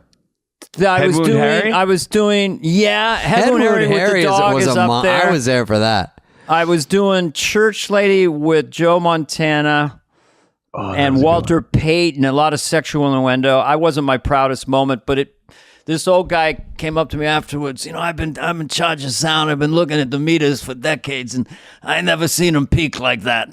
Wow. And I said, "Come and get some." All right. Spade, What how was about your you? killer? What was your crusher? Bye-bye? Too many to mention. Bye-bye. Hollywood Also, And you are Bye-bye was probably the one that we only did once or twice that had the most lasting effect. And then one of the best moments is when Farley grabs me by the neck and goes, "Lay off me, I'm starving." Oh, yeah, the Gap Girls? Yeah, when he goes, "Lay off me, I'm starving." No, wait. How It did we starts Monday. Wait, how did we all do impressions? And David, you did not do Michael J. Fox. Oh, we do that a lot of shows. Yeah, casually. Sorry, you No, it's introduced it, because David. it's sad I only do one. No, it's not. It's people are waiting for it. It's the end of the podcast. Can you just, Hey, Sarge. Hey, Sarge. Yeah. And Casualties of War, Michael J. Fox. Hey, listen, you got to give me a minute on this here, Sarge. She's just a farm girl. She did nothing wrong. it's you should do cameo as Michael J. Fox. Like, those things where you can do. It's $9. Yeah, and you charge $1. Everybody birthday, gives you a doll. Say, Sarge. Happy birthday. You guys should do. None of us are on SNL. We'll do celebrity cameos. You should do on your show. Do all impressions, and everyone does their cameo. Yeah. It's funny. We should. Hey, I heard it's your birthday, Sarge. It's your birthday, Sarge. You're going to have a I good can't time. do it without saying Sarge to someone. I need Sarge. You got to have Sarge in there. Exactly. He's talking to Sean Penn in the scene because Sean Penn attacked a farm girl, and Michael J. Fox you're getting doesn't your like. kidney removed, Sarge. And I just wanted to wish you the The key to getting an Oscar is always look like the sun is in your eyes. Yeah, man. Hey, Sarge. Oh yeah, that is good. You're That's squinting. part of it. Don't Yeah. give away all the tricks. All right, Jimmy. I know you got the show tonight. You We have a heart- appreciate. Yeah, enjoy the show tonight. I love. Thank you so much for inviting me to do the show. We and loved you guys are having you. two of my favorite comedians ever on the planet, and I just love both you guys so much. And congrats on the show. And I hope I didn't bore you guys too much. No way. It You're the was fucking such stud. a blast. I told David last night on our walkie-talkie, I go, Jimmy's just going to be fun, and you were. It was just a blast. It was just a blast. We didn't get to all the questions. Supposed to ask a lot of new questions. Didn't get to them. It's just a part of scare man. Hey, go to the Gap. Look at the price of the cable crew neck sweaters. Okay, bye. Bye. Thank you. Bye, boys. Hey, what's up, flies? What's up, fleas? What's up, people that listen? We want to hear from you and your dumb questions. Questions, ask us anything. Anything you want. You can email us at flyonthewall@cadence13.com. Yeah, you read it. Okay. This is from Linda Brandt. Hi, David and Dana. That's nice. Hi, Linda. If you could go back and be on any season of SNL other than your own, which cast would you most want to work with? And what do you think you could add to the mix? Thanks for the podcast. I look forward to it almost every week. Sometimes I'm busy. That's too much information. So anyway, what do you think? Who would you go back to? By the way, forward to? I have a big coat on right now. By the way, if we ever sell merch, Dana, we'll sell just a black T-shirt. That's your merch. It's called Be Simple and Black. It's called Be Cool. You're cool. Chicks like this. If you have a pair of Levi's and a black T-shirt and you're kind of fit, like most of our crew is here, the ladies go crazy. It's all about the relationship between the shoulder and the hip. If I had to go back in time and do an SNL cast, I think I would probably want to be on that first year just because it was such an explosion of just blew up the whole country and no one saw it coming. I don't think I could add a lot to it. I'm not a super character guy. I would just like to be there because it was so cool and it was such a big fucking deal. Dana? Thank you, David. I think that when I think about people I'd like to play with, I couldn't really pick a cast or a season, but I'd love to have been in Coneheads with Dan Aykroyd, or loved to have done something with Bill Murray. I got to do stuff with Phil Hartman and Mike Myers and Adam Thabalthu and all those people. Whenever you make a list, later on you're up at night. What's wrong, honey? Well, I Will forgot Ferrell, to mention. yeah. I'd love to be in a killer sketch with Will Ferrell. I did do one where Will is 6'4", 230, and I played his dad, Bush Sr. He was Bush Jr., and he had to sit on my lap. I'm 5'8", 150 on a good day. So that was, but the surgery was successful. It was a hip but no, we did do that, and that was awesome. I do also, well, I like everybody. I think the current cast is best. I hate a grumpy old man, and my day was better. I say the current cast. I would love to go in there with Chris Redd and Heidi Gardner, and obviously. That's all I can do. I'm sorry, I can't answer the question because it's fool's Yeah, game. it takes people a long time to know the cast. So by the time you know them well is about the time when they leave. So the cast is usually more famous after the show. When we were there, not many people knew us, and then you leave and they go, "Oh, that was such a great time." Meanwhile, everyone said we sucked. So when we were there, and that usually happens, they go, "This cast sucks." I wish I'd stayed a few more long. I could have gone toe to toe with you. Since we should have done some kind of like. Hey, I'm Fricky, I'm Fracky. It's a little talk show characters. Fricky and Fracky could have possibly gone a read through and crushed it. But thank you for asking, and keep the questions coming, and we'll keep the answers long. I think the thing that for me early on was just saying a lot was the big difference from the American accent. I've always said I'm the Rosa Parks of the C word, right? Yeah, burning down Dana Carvey's house did not get picked up. And they go, quickly, any other just quick pitches for season 3, or is that the one we're going with? If the aliens came down and they said, give us your 2 best, not just looking, just your best human beings, and we gave them Hugh Jackman and Margot Robbie, come on now. You can't get better than those 2. That's true. What's with this? You like kind of Okay, welcome to is Fly that on your the dance Wall, partner? which is it's sort of been thrown together year 7. We almost worked the bugs out. This is Dana, and we're going to tell you a couple we've things. resolved an issue because we had Superfly and we had Fly on the Wall, and I know someone personally who had a mental breakdown because she could not process it. She went into an institution for a brief period of time. I talked to her last week. In the funny I farm. just never understood. Superfly and Fly on the Wall, what's the difference? I never could do it. And I shook her. I said, David Spade solves all problems, slapped her face, and she goes, I feel so much better. I have friends, they finally figured it out, and now we switched it. What? They finally figured out how to do Superfly in the other one, and then we switched it. So everyone's confused. It'll take a few years, and then everyone's going to get it. But I will tell you. 2037. I have a quick story that I have a question about 4th of July. And I think, because I saw some Joe Dirt, it's kind of a Joe Dirt holiday, this one. This is where I get the most. It's Joe Dirt memes summer, shit, and of course, with enfolded in that, it's a Joe Dirt holiday. It's sort of baked in, right? David Spade's summer, but Joe Dirt. So I feel like I want to get a big company and do Joe Dirt fireworks and have the spleen splitters and the whisker biscuits and all those things. I think that'd be funny. It'd be funny. And at the end, it's the fireworks, but it goes into a whole gigantic Joe Dirt image. Like I mean, in a perfect world, yeah. Yeah. We'll say that. It won't do that, but we'll say it could do that. And also, just the Roman candles, just a shoom, shoom. Roman candles are great. A couple black cats. Do a little mixed bag. Because I've seen some fake the ones. lingo? What are you, a fireworks specialist? I'll show you a clip of the movie, but Pistol Pete. Pistol Pete. What are your favorite firecrackers when you grew up? Do you remember any? The actual firecracker was fun. My friends and I were in a Volkswagen Bug, and we were going around town smoking weed at high school, throwing firecrackers out the window. Sure. Packing. So we're lighting them and throwing them, That's fun. lighting them and throwing them. I see someone in the front seat. They're lighting and throwing them. I see the other person rolling up the window. Uh-oh. So the guy literally lit the firecracker. The window closed. A kunk, and then I'm 3, 2. And then everyone goes, I've done that with gum. Stunk right in the window, and I go, Heather. Is this airing before or after 4th of July? It's airing right after. Day before? Oh, it is? Okay. Oh, all right. That's still good. What's okay? I have another. I want to ask, do you have another firecracker story? There cannot be another one. 4th of July story. Okay, go ahead. We're up in the peninsula, and Candlestick Park is blowing off up there. The San Francisco Giants is blowing off fireworks, and we're down in the peninsula, and we're looking up.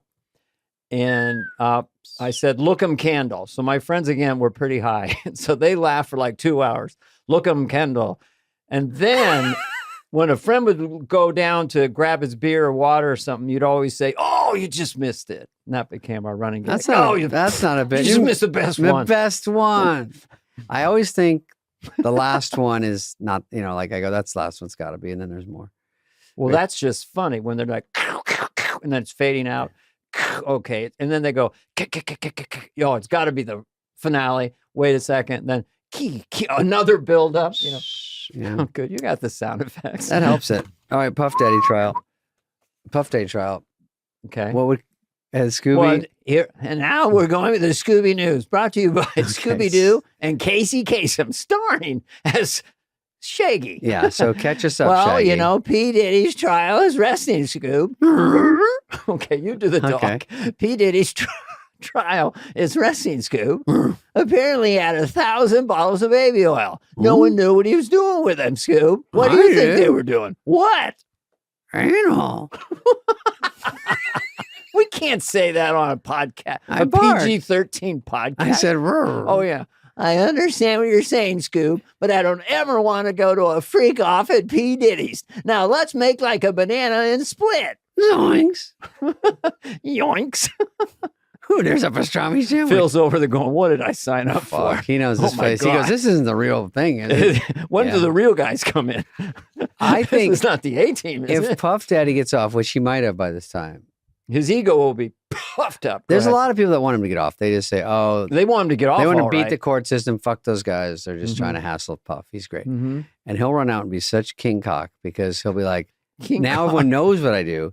So if you're actively joining in, you get it and you're in. So Mhm. that will happen. Will he go to prison? I'd say the odds right now are against him going to prison, but I don't know everything. What do you think? Like we said, it's Just a horrible, guess. but is it illegal to have a freak off with baby oil? Was it consensual or, Even when people say it wasn't consensual. in another interesting court case, shockingly, the Idaho killer Oh, that call wants to admitted guilt if he can have life in prison. And I don't know why everyone thought he was guilty, but his photo looked like this. He's terrifying. By the I way, would never do that to anybody. I like when they have all these new things like they go, but we pinged your phone right where the murders were. He's like, what? Well, you can do. I You can't do that. believe it. The Idaho killer says he's guilty. No one ever looked that guilty. Did you see the picture, Scoop? Oh, no. He looks crazy. We have two new characters. I don't know the Scooby News. You're is- Scooby Doo and I'm Shaggy. I'm not Scooby's saying good. It's hard to repeat. understand him. Well, that's the funny part. Yeah. You How gotta- would he say, fuck you, ruck you, right? Mm. Now you're doing Sandler. He tried. Anyway, what else you got, David? Anyway, Any more yeah, on so the P. Puff- Diddy trial? Good for him. Wrap it up in a nutshell. Good for him. Nice little Wrap it story. up in a ribbon. Cute little local story. Oh, okay. So last week we had Julie Bowen. A lot of people watched it. A lot of people Mhm. commented. A lot of people listened. And I thought she was very fun, entertaining She's great. guest. Bust my balls. But I do have I have a quick fix because I said we sat courtside one time at a game. I Yes. mean, years ago. And she said, no, it was great, but they were like seventh row. I found proof. You were courtside. Yeah. Yeah. Oh, so Julie Bowen, got it wrong or lied? No, just It's not like that. got it. Okay. Let me see where the picture is. Dick pic, dick pic, dick pic, dick pic, dick. Here it is. Okay. Why you not only do you have the dick pic, you have to say every time you go by. I it, see one dick pic. You know it's a I'm dick pic, so scrolling. why do you keep mentioning it? Because I'm just thinking out loud, like, okay, that's that. Okay, here's one. I understand. Look at that hat. Oh wow. What a damn fool. God. Then she looks great. She looks great now. I mean, she's not. Yeah. She's beautiful. And look, and then it says here, NBA courtside seats. God. Ba, ba, ba, ba, ba, Oh, look, ba, you've got ba. your tongue in her ear and everything. I don't want to Sir. see that. No. You just- Yeah. See? oh, So I did send them to her and just said, hey, I like just so you everything I'm know. hearing. And she goes, I don't know if that's true. I'm like, you don't know if proof is true? Okay. She still thinks it's a AI fake. Everyone thinks Is that everything's it? AI. That's funny. Okay, other than that, what else on the docket? Real quick. I got real quick and I Docket it cannot up. talk more. Oh, I had here's my show in Portland on the weekend. Mhm. The quick story was it was a beautiful day in Portland, 72 degrees, the nicest day they've had all year. And I have a show inside and it stays light till like 10. So yeah. I don't even want to go to my show. And then I see some people in cowboy boots. They go, "Oh no, you have a show tonight? Because we're gonna go see Post Malone and Jelly Roll." And I'm like, "Oh." I go, "Really? That sounds fun." It does, kind of. And they go, "Yeah, it's outdoors, An outdoor carnival 30,000 festival. I get home. The news is live from there. When I get back to my room, I go, and they're like, "We're out here with Jelly Pop, and he is really tubby. And let's show a wide shot, really wide." I'm kidding. I think he's skinny now. Well, I think they're merging into the same person, him and Post Malone, covered in Jelly Roll, tattoos, singing songs I don't know. It's all they about- did. You did well. I mean, I did well, you did but very well. I wanted it to be like off the hizzle. Well, you were backstage. I had a local news feed because I follow you around Sure. Portland, Action News, and they had a guy out there and people in line going in, and you go, "How do you feel about that?" "Well, we love David Spade, but it's so freaking nice out. We're really Yeah. torn." That's very true. All right, let's get to Jim Jeffries. We've had our fun. We've had our fun. We're going to slow things down a bit. Jim Jeffries is a good bud and fun dude I've golfed with. Killer face. Sorry, Oh, you want to do the serial killer face? I just before we did go? it. Okay. I threw it out as a code. Get out of your system. Jim Jeffries. Yeah. I'm very thankful. Is we already started? Is this started? No, we're it's almost halfway over. through. To be honest, we don't have any structure or introduction or anything. But we'll Or- do all that later.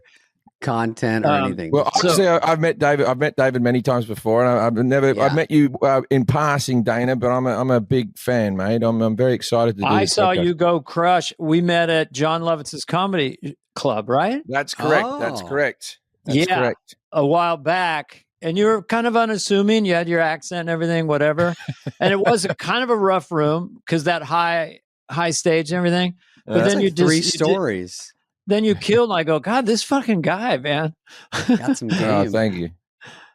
I don't know Yeah, when Jim Jeffries where got that was. Yeah, Jeffries is that's you. Powerful and funny.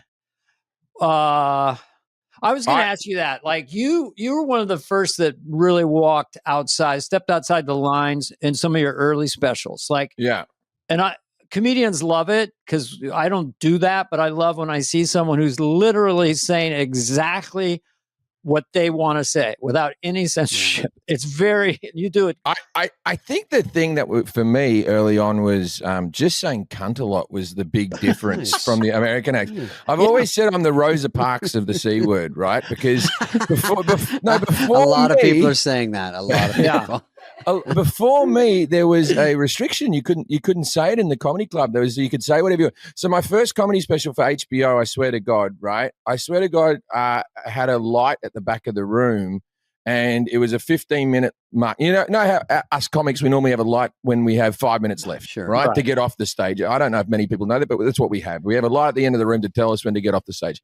I had a light that at 15 minutes lit up, and that meant I was allowed to say the word cunt because HBO said to me, the ratings go in 15-minute increments. We want people to like you. We don't want them to turn off in the first 15 minutes, so you can't say the C word for the first 15 minutes. So I had a light at the back, and at 15 minutes, I say Aunt Panda's a bunch of cunts, and then I was off to the races. Can I plummet the ratings now? Well, let me ask you a question.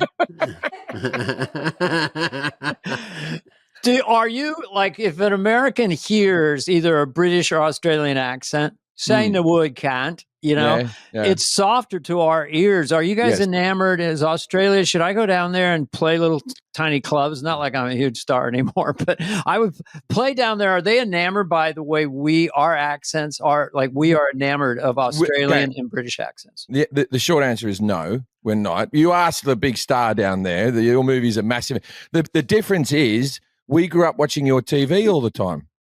So we've seen American sitcoms since that's why there's so many Australian actors doing American accents in films and not the other way. So we grew up watching stuff, which is weird because when I was growing up, I was a huge fan of like Wayne's World, right? Loved Wayne's World. Didn't know it was a sketch from SNL because we never had SNL in Australia. That was never a thing. So some of the movies that came out of SNL just seemed a little odd to us because we didn't have a show. It's like MacGruber. You were like, where's MacGruber come from? You know what I mean? Also, you thought Garth was a real guy that just had done like 10 movies and now he's doing Wayne's World. And you're like, oh, that Garth guy is pretty funny. I had a sitcom back in the day on FX, and it went for 2 seasons, and it was just about me. Welcome to Cuntville. Yeah, that was the one. It was called Legit, and Legit was about me taking care of a disabled guy, which was vaguely based on my real life. We almost had a season 3, but season 3, the whole entire arc of season 3 that I'd written out, Dana Carvey was the main character, and I was going to ask you to be in the show, and you were going to play yourself. The plot line of the opening episode was I was taking care of my disabled friend in the wheelchair. My character had become famous doing stand-up by the end of season 2. I see your character, you, doing an impersonation of me on a late-night show. I'm all coked up, and I get upset. And so I go over to your house to confront you, but I'm chicken, so I can't knock on the door. So I get the shit out of the disabled guy's wheelchair colostomy bag, and I put it into a paper bag, and then we go up, we put it on the doorstep to light it and do the classic, light the dog shit, run away. Right. But we forget to knock on the door, and your house burns down. And that's the whole season arc from then on, that I'm your only friend and you're sleeping on my couch. And I hadn't even really met you at that stage. Dang. But if you didn't take it, I was going to ask David to do the role. I had options. I'll do it. Wow, and that you can throw the shit on me. Up for season 3. It's extraordinary. Yeah, burning down Dana Carvey's house did not get picked up. And they go quickly. Any other just quick pitches for season 3, or is that the one we're going with? I've got full scripts. I wrote the whole thing out. I thought it was a good premise. By the way, the weirder the better. I say, like some of these shows are too by the book, and you just can figure them all out. If you start that way, I'm in. Well, the first episode of season 1 was just me taking a disabled guy to a brothel, which is something I did in my real life. I had a friend with muscular dystrophy, and before he died, I took him to a brothel. And so it's a sweet story. He couldn't get laid. It's legal in Australia. I should add that being disabled is legal, and prostitution. And they finally passed the being disabled bill. I'm so glad. And I took him down to the brothel, and this guy had died a couple of times. Like his heart had given away, and he'd been resuscitated. So me and his brother took him down with the full knowledge that this might go tits up. You know what I mean? So we laid him down, and then the girl did what she did, and then we put him back in the chair, and then we went off and had a couple of drinks, and that was our day. Now I told the story to so many people. I made a sitcom about the story, and then cut to a few years later, I see him, and he's like, "Hey, you made a lot of money out of that story." And I said, "Yeah, I did." He goes, "You should take me to the brothel again. It's only fair, right?" So I'm thinking this guy's going to get his second blowjob in his life. I'm going to do it, right? I'll take him again. And I went down, and they all greeted him like he was Norm from Cheers. It turns out that he gives this sob story to everyone. As soon as he walked in, they were all like, "Dan." By the way, was he disabled, or do we know? And does the ween work? I don't know. Did his experience go? I don't know how Australians think of this phrase. Did it go tits up or not tits up? Down. It went tits down, I think. Tits down. She was on top of it. Is tits down something you say or not? No one says tits down. Tits up is when something goes badly. There's no tits down. No. Right. Yeah. That's American too. Feels like I think the term tits up means that like a banana peel slip, like up in the air, tits up. Mm-hmm. It means a bit of slapstick, I think. I want to have Australian actors because I've just noticed that they're not only good at American accents, they're perfect. Yeah. And I start with Russell Crowe, immaculate. And I don't know why that is. And the Australian actors you send us all seem alpha. Nobody's kind of like a little guy, or they always seem to be kind of. No, they bring hulking. Men. Big hulky. There's there's a third Hemsworth though that's a lot shorter, who also is an actor. There's the two main ones, and there's a third one. But a tiny Hemsworth exists. And he's the eldest brother, and he's the one who started acting first. He's really nice, but the other two good-looking ones came along and went, "We'll have a go." Oh, he's not good-looking either. Well, he's good. No, he's good-looking by our standards, but not as a Hemsworth. You know, he cremates us, but if he stood against those next to me, he looks just great. But I'll tell you, my one Russell Crowe story because you mentioned Russell. Oh, but you Russell, know all these guys. Love well, him. there's like 10 Australians, right? But you know the comedian David Williams Mm-hmm. from Australia, Liverpool. No, he's British. He's on Little Britain was his sketch show, Oh, and this guy, yeah. Mhm. yeah, I remember English that guy. show. Yeah, he's the judge of Britain's Got Talent or something like that. So we Oh, were yes. all, Now I know exactly what you're talking about. Yeah, Yeah, he's kind of so- pale, really pale, and kind of chub face. Yeah. Mhm. yeah. So David, and Russell were going out to dinner, and Russell lives at the end of this pier and in the harbour, and on the bottom story of the pier are all these fancy restaurants along Sydney Harbour, right? They're all like lined up along Sydney Harbour. And so we went down the lift, we started walking through the car park. And so it's just a car park with a few sort of like exit doors to different shops and stuff along the pier. And I said, well, what restaurant are we going to? He goes, oh, we're going to this Chinese restaurant. I eat there once a week. It's one of the best Chinese restaurants you'll ever go to. I'm telling you, try the duck. Right. So we walking along, and then I go, well, how do we get into it? And he goes, I just walk in through the back. They know me. Right. So we get to the door. Russell just bashes through the door. He goes past. There's a bloke like washing dishes, probably thinking it's someone from ICE coming to get him. Right. Yeah. He's just washing dishes out the back. Then we go into the kitchen, and there's like all the chefs in the clean bit, right? So Russell bounds through. He's way ahead of us. Then me and David go in through the restaurant like this. We're like, so sorry for coming in through the back. We're very much looking forward to the meal. Thank you so much for having us. Really appreciate you. We get out into the dining area, and Russell's just standing there, and he goes, wrong restaurant. I went a door early. I went a door early, and so it was like the most famous man in Australia, followed by one of the second most famous people in Australia, followed by me, and it just was a cavalcade of shit. We had to go back out in the street and walk out and come back in again. Anyway, he does a very good American accent. Yeah. He's a brilliant actor. I mean, He's one of the best actors you'll ever see. Master and Commander. If anyone listening has never seen it, it's like a miracle of a movie. Russell Crowe in that, the whole ship at sea. Have you seen it? I have seen it. Yeah, No, yeah, of yeah. course. Yeah. It gets you seasick, that film, if you watch it in the cinema. There's a lot of rocking around. Yeah. I think so. Dana. So you're huge in the UK. I saw your tour. So what's the name of your tour? God's son. Son of a carpenter. My father's a carpenter, and it's just Yeah. an easy reference point. But yeah, I'm son of a carpenter. I've But as much tried to say it It as is extraordinary. You're playing Istanbul. You're playing massive dates, Manchester, all over What Europe. do you talk about? What the fuck? Well, I got my comedy chops in Britain. I did most of my early work in the UK. I went to the UK 2001 and sort of stayed there till 2010, and then I moved to America. But the British comedy circuit, I think, is the best in the world because the cities are so close together. You're never getting on an airplane.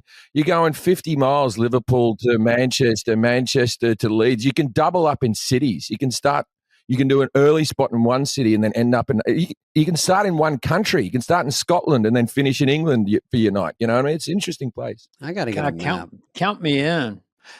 But Well, I can get you gigs. You two would do all right. You'd do just fine. Don't worry about it. well, what are we talking? Big clubs or small theaters or You could small do- arenas, big you could- arenas? You could. I think you would do some medium to large theaters. You know, but let's not book the O2 just yet. But let's see how the first tour goes. You and much build on want it. you'd rather sell it out than the 10%ers book you in something too huge. What's the biggest room you will play on this tour?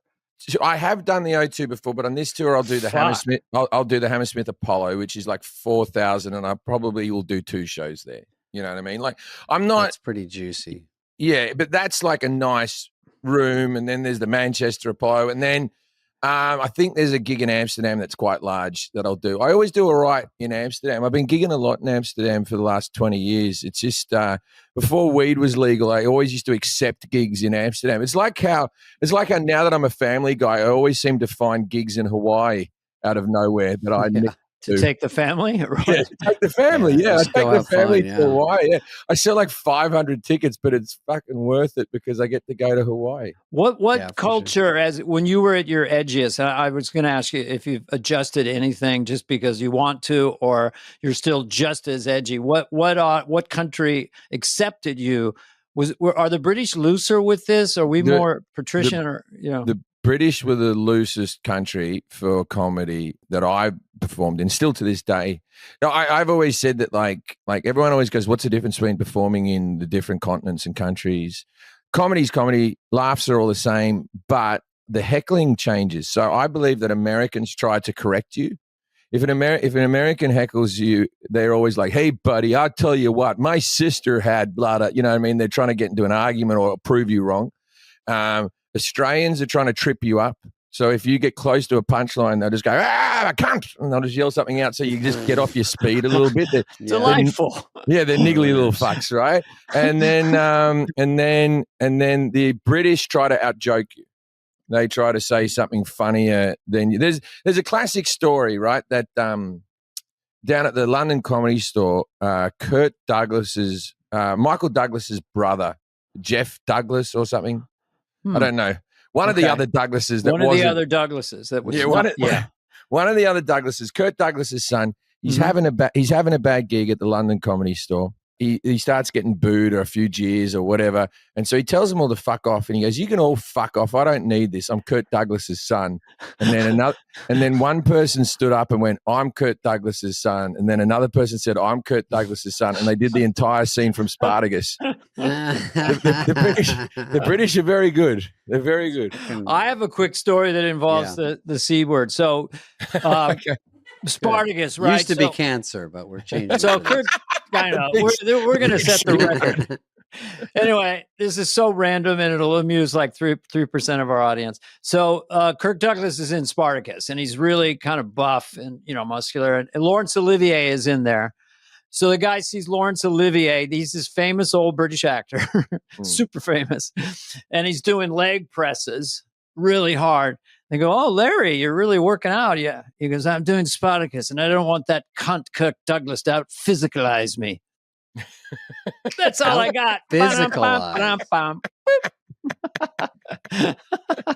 That was a legitimate use of the word from a story I was told. Yeah, that's an historical use of the C word. Do you see Margot Robbie at Icebergs a lot? Margot, what's Iceberg? Oh, the Iceberg's the restaurant in Bondi. You know about icebergs? Jeez, you look have at traveled. me. Look out, Dana. Look at me. Well, where's Bondi? Bondi Beach is a popular beach that's close to the city centre in Sydney, right? Okay. And it's where all the British people get sunburnt and skin cancer over Christmas. But there's a restaurant there that overlooks like a public pool. The public pool has ocean water that pours into it, which is kind of interesting. It's a fancy restaurant. I've never met Margot Robbie. I'm a fan. I once was the other guest on Kimmel when Margot Robbie was on really? Kimmel. Yeah, that's great. You know how like you're a guest on those shows, you never meet the other guests? Yeah, like you have to make a point of it because they're like somewhere else. You don't even know where they are. Yeah, they're in a different dressing room, and then you come on, then you leave, or they've already left, and you're the second guest, and then they're already in their car. They're gone, right? So I've been on like episodes of those shows. Bill Clinton was on one, never met him. Right? You know, these different people. But Margot Robbie was the other guest, and so her dressing room was next to mine, and I just sort of lingered in the hallway, just like acting like I was looking for something. Just because I'm Australian, I have an in. You know, I could have gone, "Hey, you know how to linger. You can linger." She would have accepted me saying the C word in front of her. It would have been music to her ears. I'm a local. Don't you hate all these Americans here? That's what I would have said. Exactly. I would have said something like that. But I tell you what, you got to give it up. The Margot Robbie flying the Australian flag. Is there a better person on?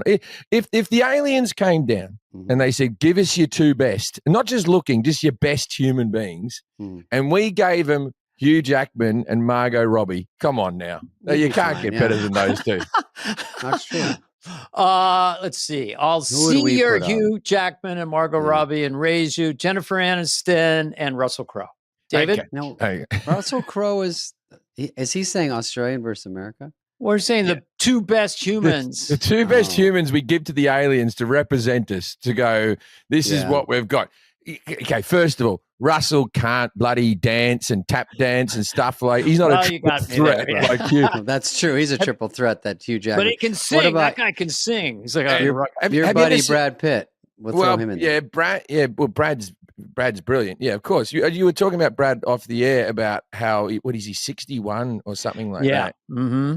And he still looks like the fact that we have a 61-year-old, and I haven't seen the movie, that we are going to watch drive a Formula One car and go, yep, that seems about right. Like, yeah, when they're forced to retire at like 30.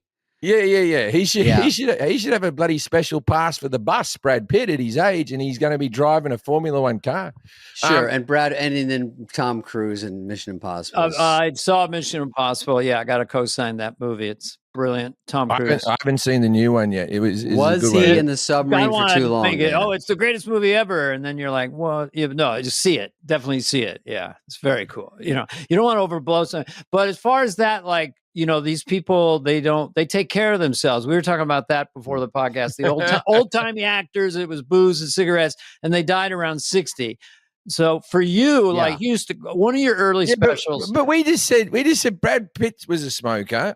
And Russell is a smoker, and then people, they're still smoking. Yeah. They've got some special, they're getting blood put into them. You're like the audience correcting us. Like, Well, that's true. But recovery, so I was going to, because one of your early specials really made me laugh. The only one I ever saw do this a little bit was Ricky Gervais. But during the special, I don't know if it's kind of like a set, you would wander around, and all of a sudden from behind something, you'd pick up another pint of beer. Yeah. And I don't know how many beers you did throughout the special, but that's something I've never seen. I know you stopped drinking, but do you look at those days as any kind of funniness? Or because to me, it really got my attention. Like, when's the next time he's going to grab a magic beer? Okay, so I didn't know that was going to be a joke, and I only ever did that for the special. I never did that for my normal shows. I normally used to have my beers just on top of the box when I'm performing, just ready to grab. But because with a special, and I don't know if I'm doing some inside baseball stuff here. Mostly we record two shows that night, edit it together, or just show the best one, right? And so they edited in every pint I had over two shows, so it did look like I had 7 pints in 1 hour. Right? So I can't take credit for I did not have 7 pints in 1 hour. Now, the reason that they were behind the box was for continuity, because the level of the liquid be going up and down, and I'd be leaving empty glasses everywhere else. So just before I went out, they lined up for each show 4 pints of lager behind the thing. Now, back in the day, people used to like go on about what a great drinker I was. I actually was a really bad drinker. I would get drunk very, very quickly. It just so happened in those first 2 specials, I was also on cocaine. But if they asked, but that's the reason that was propping me up, nice. Right? And I regret doing that in my life. And if my child is watching this podcast many years later, I was an idiot. But that was why I could drink. So I gave up all drugs when my son was born. When my son was born, I never took drugs again.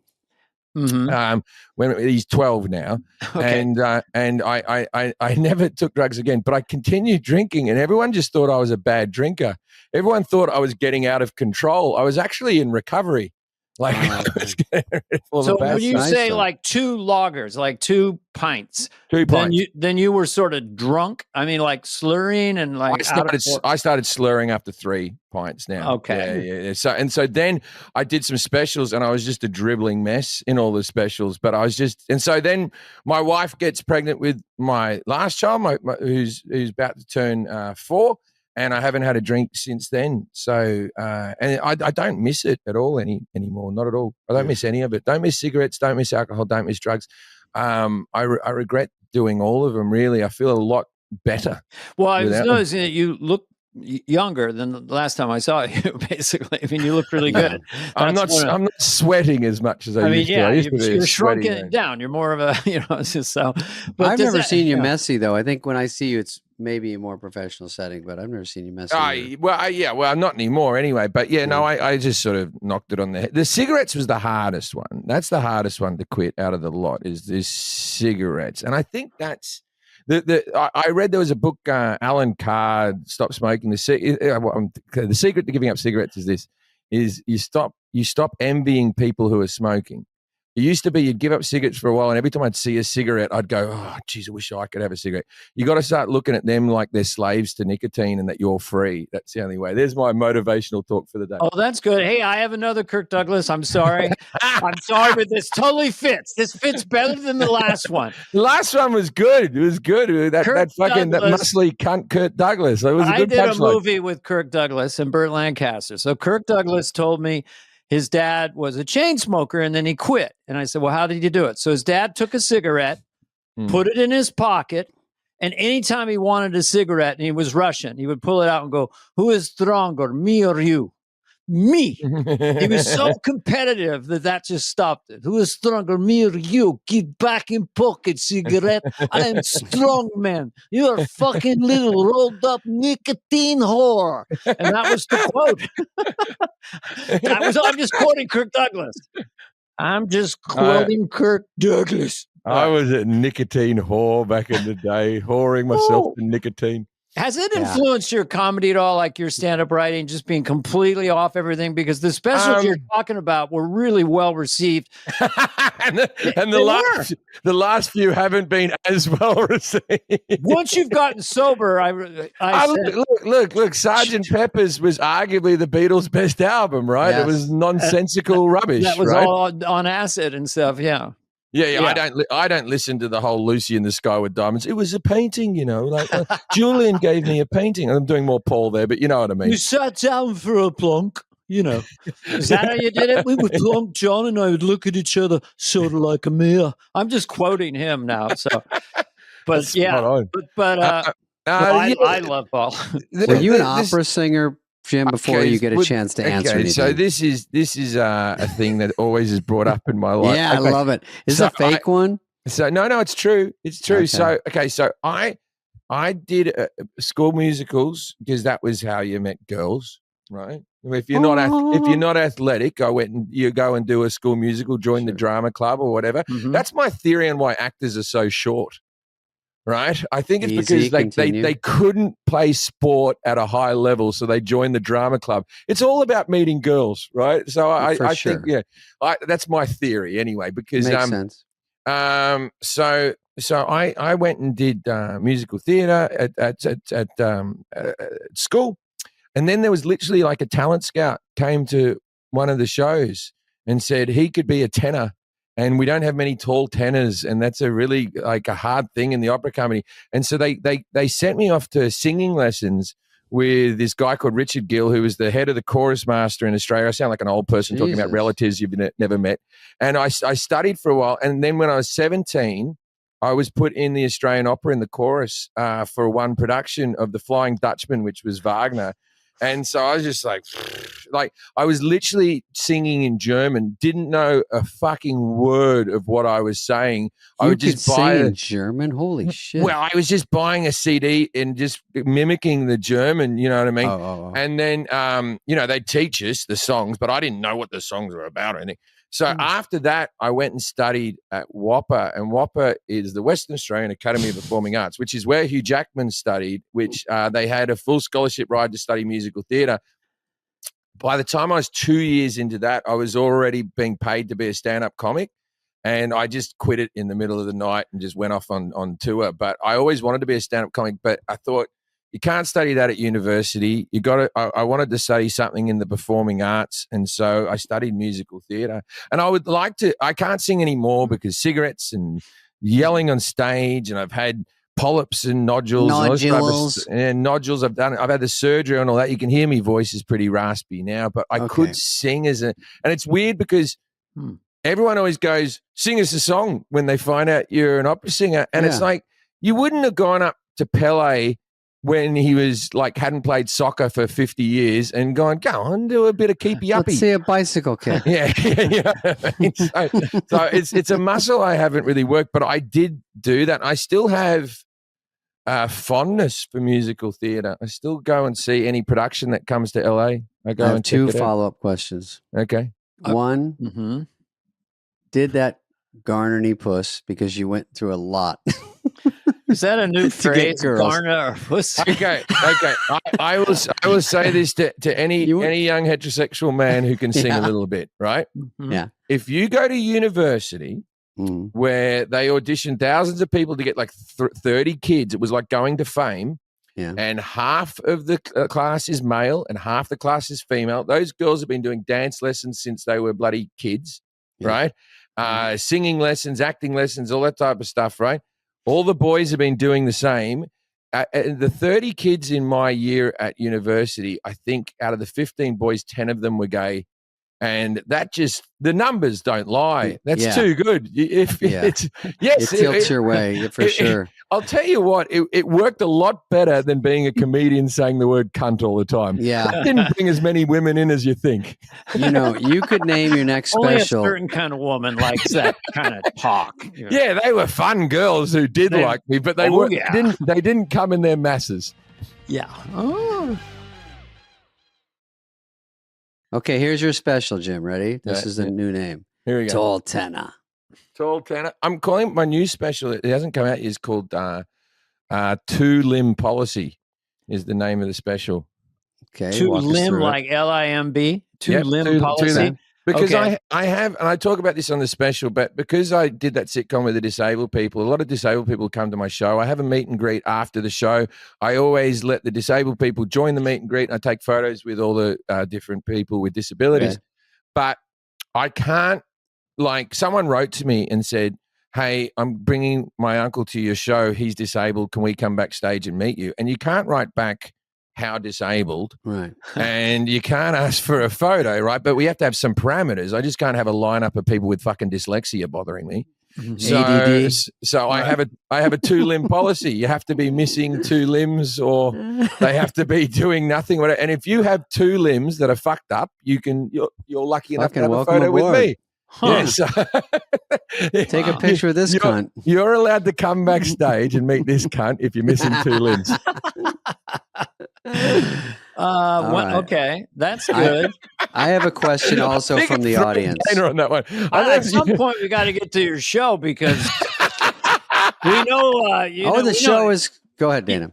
You're on a little press tour for your show. Sure, we can't forget the show. About that. The snake on Fox. The snake. I saw your billboard hogging fucking Sunset Boulevard. I'm not on the billboard. That's how. That was an executive decision. What, David? What was your Fox show with snake in the title last year? Oh, Snake Oil. Snake Oil. This is called The Snake. His was called Snake Oil. What channel? We're part of the Snake family of Fox. Oh, it is the same billboard. Yeah, it's by the Chateau Marmont. Yeah. So we snake it up. Yeah. The Snake is a reality show that's similar to Big Brother or Survivor or Fear Factor. It's got elements of those three shows. So it's good looking people living in a house in the jungle doing tasks where they have to eat gross food. But what the secret sauce in the show is, instead of like an elimination ceremony or where people get voted off anonymously, what happens is the person who wins the task gets to become the snake. They get the coveted snake medallion. And then if they get the snake medallion, they get to save the first person. And the person who gets saved gets to save one person. The person who gets saved gets to save another person. It snakes down the chain, setting up a chain reaction. So you don't have to have a majority rule to like you in the show. You just need to make really one or two friends that will keep saving you. But you can't repay the favor. So if someone saves you got to save another person. So like you get a lot of skullduggery. You get a lot of skullduggery. There's not enough skullduggery out there. Yeah. Well, I tell you, I was explaining this show the other day on some Good Morning something, and I said the word skullduggery because that's what I always think about the show. And you know what skullduggery means, like pirates and stuff. Yeah. Old English term. Skullduggery. Skullduggery. And the lady went, so if you want to watch The Snake, there's a lot of skullduggery. Buggery is the English legal term for anal sex, right? Yeah, I saw that on the Churchill movie. Oh, you bugger. Remember that? Yeah. Exactly, yeah. The word buggery is like the legal term. The buggery happened, blah, blah, blah. And so she just said on morning TV, come and watch some skull buggery. And I think it got through. I don't think anyone noticed. Fucking everyone tunes in for that. Could I, just for a second... That's a winner. So just for a second, going back, because I kind of spaced out for a second. So you're in Argentina in a jungle. Where is everybody? What are they wearing and who are they? Okay, so when I set out at the start of the show, episode 1, I'm standing on a crate and there's all these crates around me, which was meant to be like the crates you'd bring reptiles in, you know what I mean? Yeah. And I said, come out of your crates, you know, I've got an earpiece in, I don't quite know who's who. And they opened the crates up and fair income, man, we had like a priest with a collar on. We had a cop with the bulletproof vest. We had a rodeo rider with the chaps and spurs and all that type of It's stuff. like the Village People. Yeah, exactly. And we had I've got a Village People story to tell you in a second. Okay. So we had Priest, cowboy. an OnlyFans model, right? I thought, you know that show Jury Duty? Yeah. Or the Joe Schmo show. I thought I was the only real person and they were all actors for like the longest time. Like they were tricking you? They were tricking me, You were but okay. I was the mark. I thought I was the mark. It's a good idea, actually. It's That's not a a bad great idea idea. for a show, right? And Yeah. I'm like, what the fuck? And you're in the middle of nowhere. You don't Because really know first what of the all, fuck's going on. who employs me to be a game show host? Yeah, like it's already weird. And so all these people go, and so right up until the show aired, I wasn't completely sure. But I'll tell you my Village People story. So I do another podcast with a comedian called Amos Gill, another Australian 1% comic. Club. I do the 1% Club in Australia, but this podcast is called ATM. At this moment, it stands for different search on the internet. Anyway, so Lingo. Yeah, lingo. Yeah. Oh yeah, I forgot about the other one. I got to research that again. Yeah. So anyway, I was doing a joke about how Trump has the YMCA playing at all of his concerts, at all of his benefits or rallies, and everyone does the dance and all that type of stuff, right? Yeah. And I said it's so funny that song is about having gay sex in the showers, and now all these evangelical people are dancing and stuff to the song. Seems a little odd. I got a cease and desist letter from the Village People saying that I was going to be sued for defamation for saying that the Village People music had gay overtones. Does it not? It turned Victor Willis, who's the cop. I guess he was always out the front, and he never turned around to notice the rest of them because he's married to a woman called Karen Willis. Before that, he was married to Felicia, like Mrs. Huxtable from the Cosby Show. Oh, he was yeah, married to her back in, and you're not allowed to say that the Village People music has gay overtones. What? Or they will sue. What about in the Navy? Well, we get sued now, possibly. We could be possibly sued now. I said, what about in the Navy and Macho Man? They're as gay as fuck. Come on now. Come on now. Come on now. Let's say the lawyer. Now. Come on now. There's a lyric in the Navy called "We want more seamen." Like I'm all for a double ton, but don't try to tell me I'm a moron. I think they're just saying, "Come on, guys, don't." I mean, they haven't been outed to like 3 people so far, so they're just it's trying. a catchy freaking song, man. And It is good. I tell you what, because after that, I started listening to their other music. It's banger after banger after banger. Yeah. It's like for disco music. Mm-hmm. You They know Can't what they're Stop the doing. Music Young is a man. hell of a song. I mean, that's such a hook. Now, my son watching you in Wayne's World 2. Oh, yeah. Yeah, he knows every step because he loves that movie so much. Did you And do he- it in that? Yeah. Yeah. You were the construction worker, weren't you, in that? I was dressed as a construction worker. I think we're running away from the bad guy or something. Somehow we end up in this nightclub, and Wayne and I are now doing YMCA with these people. Yeah, they're all doing the YMCA, and like you're all spies. Like you were up a telegraph pole, Oh, and that's then right. you heard something, and then I think Wayne was like a cop, and then somehow they found an Indian for no apparent reason. That's right. And all of a sudden it comes together. And then all of a sudden it was a little bit like what's that? Police Academy when they ended up in the Blue Oyster. It was a little bit of that. They ended up in the wrong nightclub, and then they do it. But that's the dance because you guys all did it, and then you actually did the thing, and then I always say, like, if the Village People actually do get me, if I get my day in court and I am being sued by the Village People, I'm going to go not guilty. Yeah. Like, it's gonna be like, Act it out. Is there any character left? I mean, they've got the construction worker, the Indian. Yeah. I mean, maybe you come as some other costume. I don't know. AI just guy. come as Crocodile Dundee, just off the side, Croc. you know. Going, What you is know, your son's name that loves that movie? Hank? Hank. Hey, Hank. Hank, this is Garth. I got a different haircut, but thanks for watching. There you When go. we end the podcast, can he come up and say hello very quickly? He's downstairs playing video games. You with know, his we friends. don't have to wait for normally, the Jim, that would be podcast, Dan. Is he fine, but- camera shy? Just bring him up. We have to whisk Dana off. Will he to come a on, meeting. or you want to Oh, do it with off camera? He's also a big Joe Dirt fan. So Okay, bring him no. on. Bring him on. Bring him on. Let's compare box office. Joe Dirt was my first Australian trip. I went to Sydney. Oh, what, you filmed it in Australia? No, when they had For a press. premiere there, it was the same. It was the night after the premiere of Moulin Rouge, and Right. I went down there and I went to a concert, and they sat me next to Baz Luhrmann. All this Baz Luhrmann. great Australian stuff. He look, he still flies the flag. I always argue that things like So- I sorry, guess what does he do? Moulin Rouge is an Australian film. Australian actress, Australian director, Yeah. filmed Yeah. in Australia. Kylie Minogue plays the Tinkerbell thing. Mhm. It's an Kylie, Australian movie. great. As soon as Kylie's involved, Yeah, But, Kylie's you like know, Right. Kylie. You can't speak ill of Kylie. no, I think she's great. I have great Australians are great. I do like it. Go ahead, Dane, and then I have one last No, story. it's just weird question. sometimes. I was hosting Vegas showcase for movies, and Baz Luhrmann was there, Moulin Rouge, and Nicole Kidman. So I was hanging out with him. It's just kind of weird. You brought it up, and that's my whole story. There's no joke, nothing other than It's I not bad. met them at the promotion of the thing. Well, I think This is a Australian. Oh, sorry, Nicotine go. whore, nicotine whore.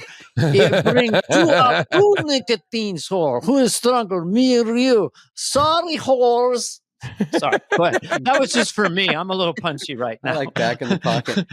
Jim, one last question. Yeah, And then we're yeah. going to ask everyone again, so you can have Sure, one sure, more sure. shot. Sure. Mhm. This is a story from a viewer that said, if this is not a funny story, we'll just take it out. I don't know if this is a funny Okay. story from you. Okay. That your father sat you down, you and your wife, to tell you something. I can't. I can tell you that off the air, but I can't tell it on the Okay. air. Oh, wow, that's great. That feels good enough. Look, my dad doesn't. Yeah, I can tell you off the air. I Okay. can't tell it on the air. Sorry. Right. Okay. Well, we have an I can after tell it on hours stage section. because so- my dad doesn't know how to get onto YouTube or anything like that. But it will get back to him on this It'll get back podcast. in, for sure. I didn't know what level of it was, but I Oh, apologize. it's if 100. too It's much. 100% true. It's 100% true. Okay. That story. It's. I don't it's- know the story. That's why I'm waiting to hear. We're gonna, Tell just me the after. tease. We don't need the story, but just the tease is gonna trend. Yeah, we like the There's this, hey man, it's all about clicks. So let me ask you a Now, where- question. before you bring Hank out, one more punchline to the question from story. Dave. I'll tell you this. Okay, we can cut it out if you want. I can tell it to you right now if you want to actually hear it. No, I don't. I'm No. scared. I don't want it to I'm scared accidentally that get in. somehow. No, we don't want to embarrass you. I just think that We don't know how this works. Did Alex Murray tell you about this story because he knows. Yeah, he that we- did. Oh, okay. Because me and David have the same manager, so Yeah. that's what's happened there. Well, I'll tell you this about the Carvey family, my childhood family with 5 kids and Bud Carvey and all that stuff that went on. Yeah. Throw away the key because no one would believe it. Yeah, there's some That's- things that we leave stays off in the vault. podcast. I Something guess. better not share. Just know that it's a little wacky. Look, he's 84 this year. If I'm back on the podcast in a couple of years, I might be able to tell you. Okay, Yeah, fair enough. give it some time. 2027. We're going to hold you to that. All right, thanks, Jim. We'll talk to Really you soon, nice buddy. hanging out with you, man. So, Thanks for take having care. us, lads. all I really right. appreciate it. Enjoyed it.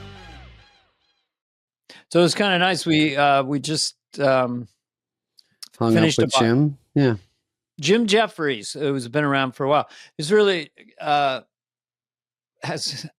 found him very affable, funny, Mhm. likable, interesting. yeah. I met him before. I was giving him shit about Brad Pitt because Brad's a great guy. He knows Jim. I think he went on his show in the old days. Jim and I used to work on the same lot. I think when I was doing maybe Lights Out or something, he was around. So super cool dude and big. And he travels. He goes all over the world. That sort of surprised me, the places he goes and how how much he can fill them up over there, because who knows? You just never know who knows you out there in the world. It is kind of a thing. Yeah, the international comedian who just can go all over. I haven't Yeah. done that. I mean, you did Australia. Yeah. Maybe I didn't do it's time. stand up though. I just went there to do premieres. I didn't Oh, okay. Yeah. Hmm. I wouldn't know. It's scary to go over there because I would love to go, but they said if you go the first time, you just go a small theater, just try to fill it up just to see if it works. And then you go back. Now people know you do it, etc. Well, I like the idea when he said that you can just drive around the UK. Yeah, way better. If you don't like getting in an airplane, you drive around the UK. So that seemed kind of cool. I mean, in Scotland, I have relatives there, distant. I have McDonald on one side. Mm-hmm. But it seems kind of cool. Maybe we should do a little tour there. I also like that he has disabled people come back for a meet and greet. That was kind of a cool thing I haven't heard before. It's a good idea. Because his stand-up, at least in the old days, I was going to ask about his new stand-up, but it was kind of rough and tumble. Mm. And then juxtaposing that he helps this disabled person, and then now he has a following backstage and does meet and greets. I mean, that was fascinating because it makes him, it just makes him extremely likable, of course, and human. That is his meet and greet, and the 2-limb thing. The dad can't have. You have to have more. At least 2 limbs not working. Yeah, I still like Tall Tenor as a name. That's a good name. Maybe not for the next one, but it's a good special name because it's so odd that he goes, they don't have many tall tenors. When do you hear about an opera singing I'm the tallest tenor you're ever going to see in your life. My Australian accent sucks right now, I'll admit, but I watched an Australian show once with my wife, and then I had it so fucking good. If anyone can get it, you can. I can't believe they can do American so well. Australian's a very tough one too to do. Right. We mentioned Margot Robbie in that conversation too, and she also does a perfect American accent. Yeah. I mean, when they came over here, because I went to a speech coach for some movie to do a New Hampshire accent, and she was like, I said, when they come over, what do you do? She said, well, we say, are you from Brooklyn? Are you from Florida? Are you from Arizona? Are you from North Dakota? Like there's tiny differences all over. So it's not just American accent. They can have one bland one, but is it Southern? What kind of Southern? So there's so many ways to go with that. Yeah, it's like Americans are enamored by certain accents. And of course, if you meet an Irishman, how are you going? You're sort of like, whoa, from those Irish movies. But I have Irish relatives who ended up in the Bronx in New York. And they'd seen all the Scorsese, De Niro films. And the first guy that talked like, hey, what are you two doing today? What are you doing over here? They were like almost weeping with joy that they're talking to somebody who talks like it's this. really like that. To them, it was like amazing. If I had someone with a Liverpool accent, I'd be like, oh, wow. But they just love that, the exportation of the East Coast accent, all those mafia films. It's huge. Yeah. We almost got that story out of him at the end too, but I have a feeling it was a little rough on the edges. Yeah, I think the thing about Jim, he came to play. He was very funny, had a lot of energy, and at the end he goes, "Was it all right? Did I talk too much?" I thought that was kind of human because I know. Please talk. Said we love a comedian coming on, and here's a great story. The Russell Crowe restaurant story and stuff. So, very much enjoyable. Well, thanks for listening. As you know, Monday we have another show. And if you have any questions for us, you could try. Questions. Yeah, we want to hear from you. Fly on the wall at odyssey.com. So odyssey.com. What are some subjects they can ask about, which is pretty much anything? Yeah, I mean, I would think, how are you feeling about interacting with AI? Do you feel it's a good thing or it's going to take over? Are you frightened of it? Do you own Bitcoin? These are questions they can ask us, right? And then we answer them. You ask. We're experts. We're experts in every field. Maybe I got this right. I just want to know. No, you got it right. They can ask anything they want. We just say something. If you're thinking about marrying someone, man or woman, and you want to tell us the situation, if you have doubts, we will tell you whether to marry or not. We will maybe accidentally change your life with these questions or not. I'm not saying I have no ego about it, but feel free to ask us anything that's going on in your life. Or I guess, do we want to invite politics? That's maybe Maybe anything, religion, politics. We have foolproof answers for everything. Nothing's off limits, and we do have the answer. David's nickname in real life, I'm just putting it out there, is the Oracle. When you need advice or a question about finance or life issues or anxiety and depression, how to defeat it, anything, the Oracle, aka David Spade.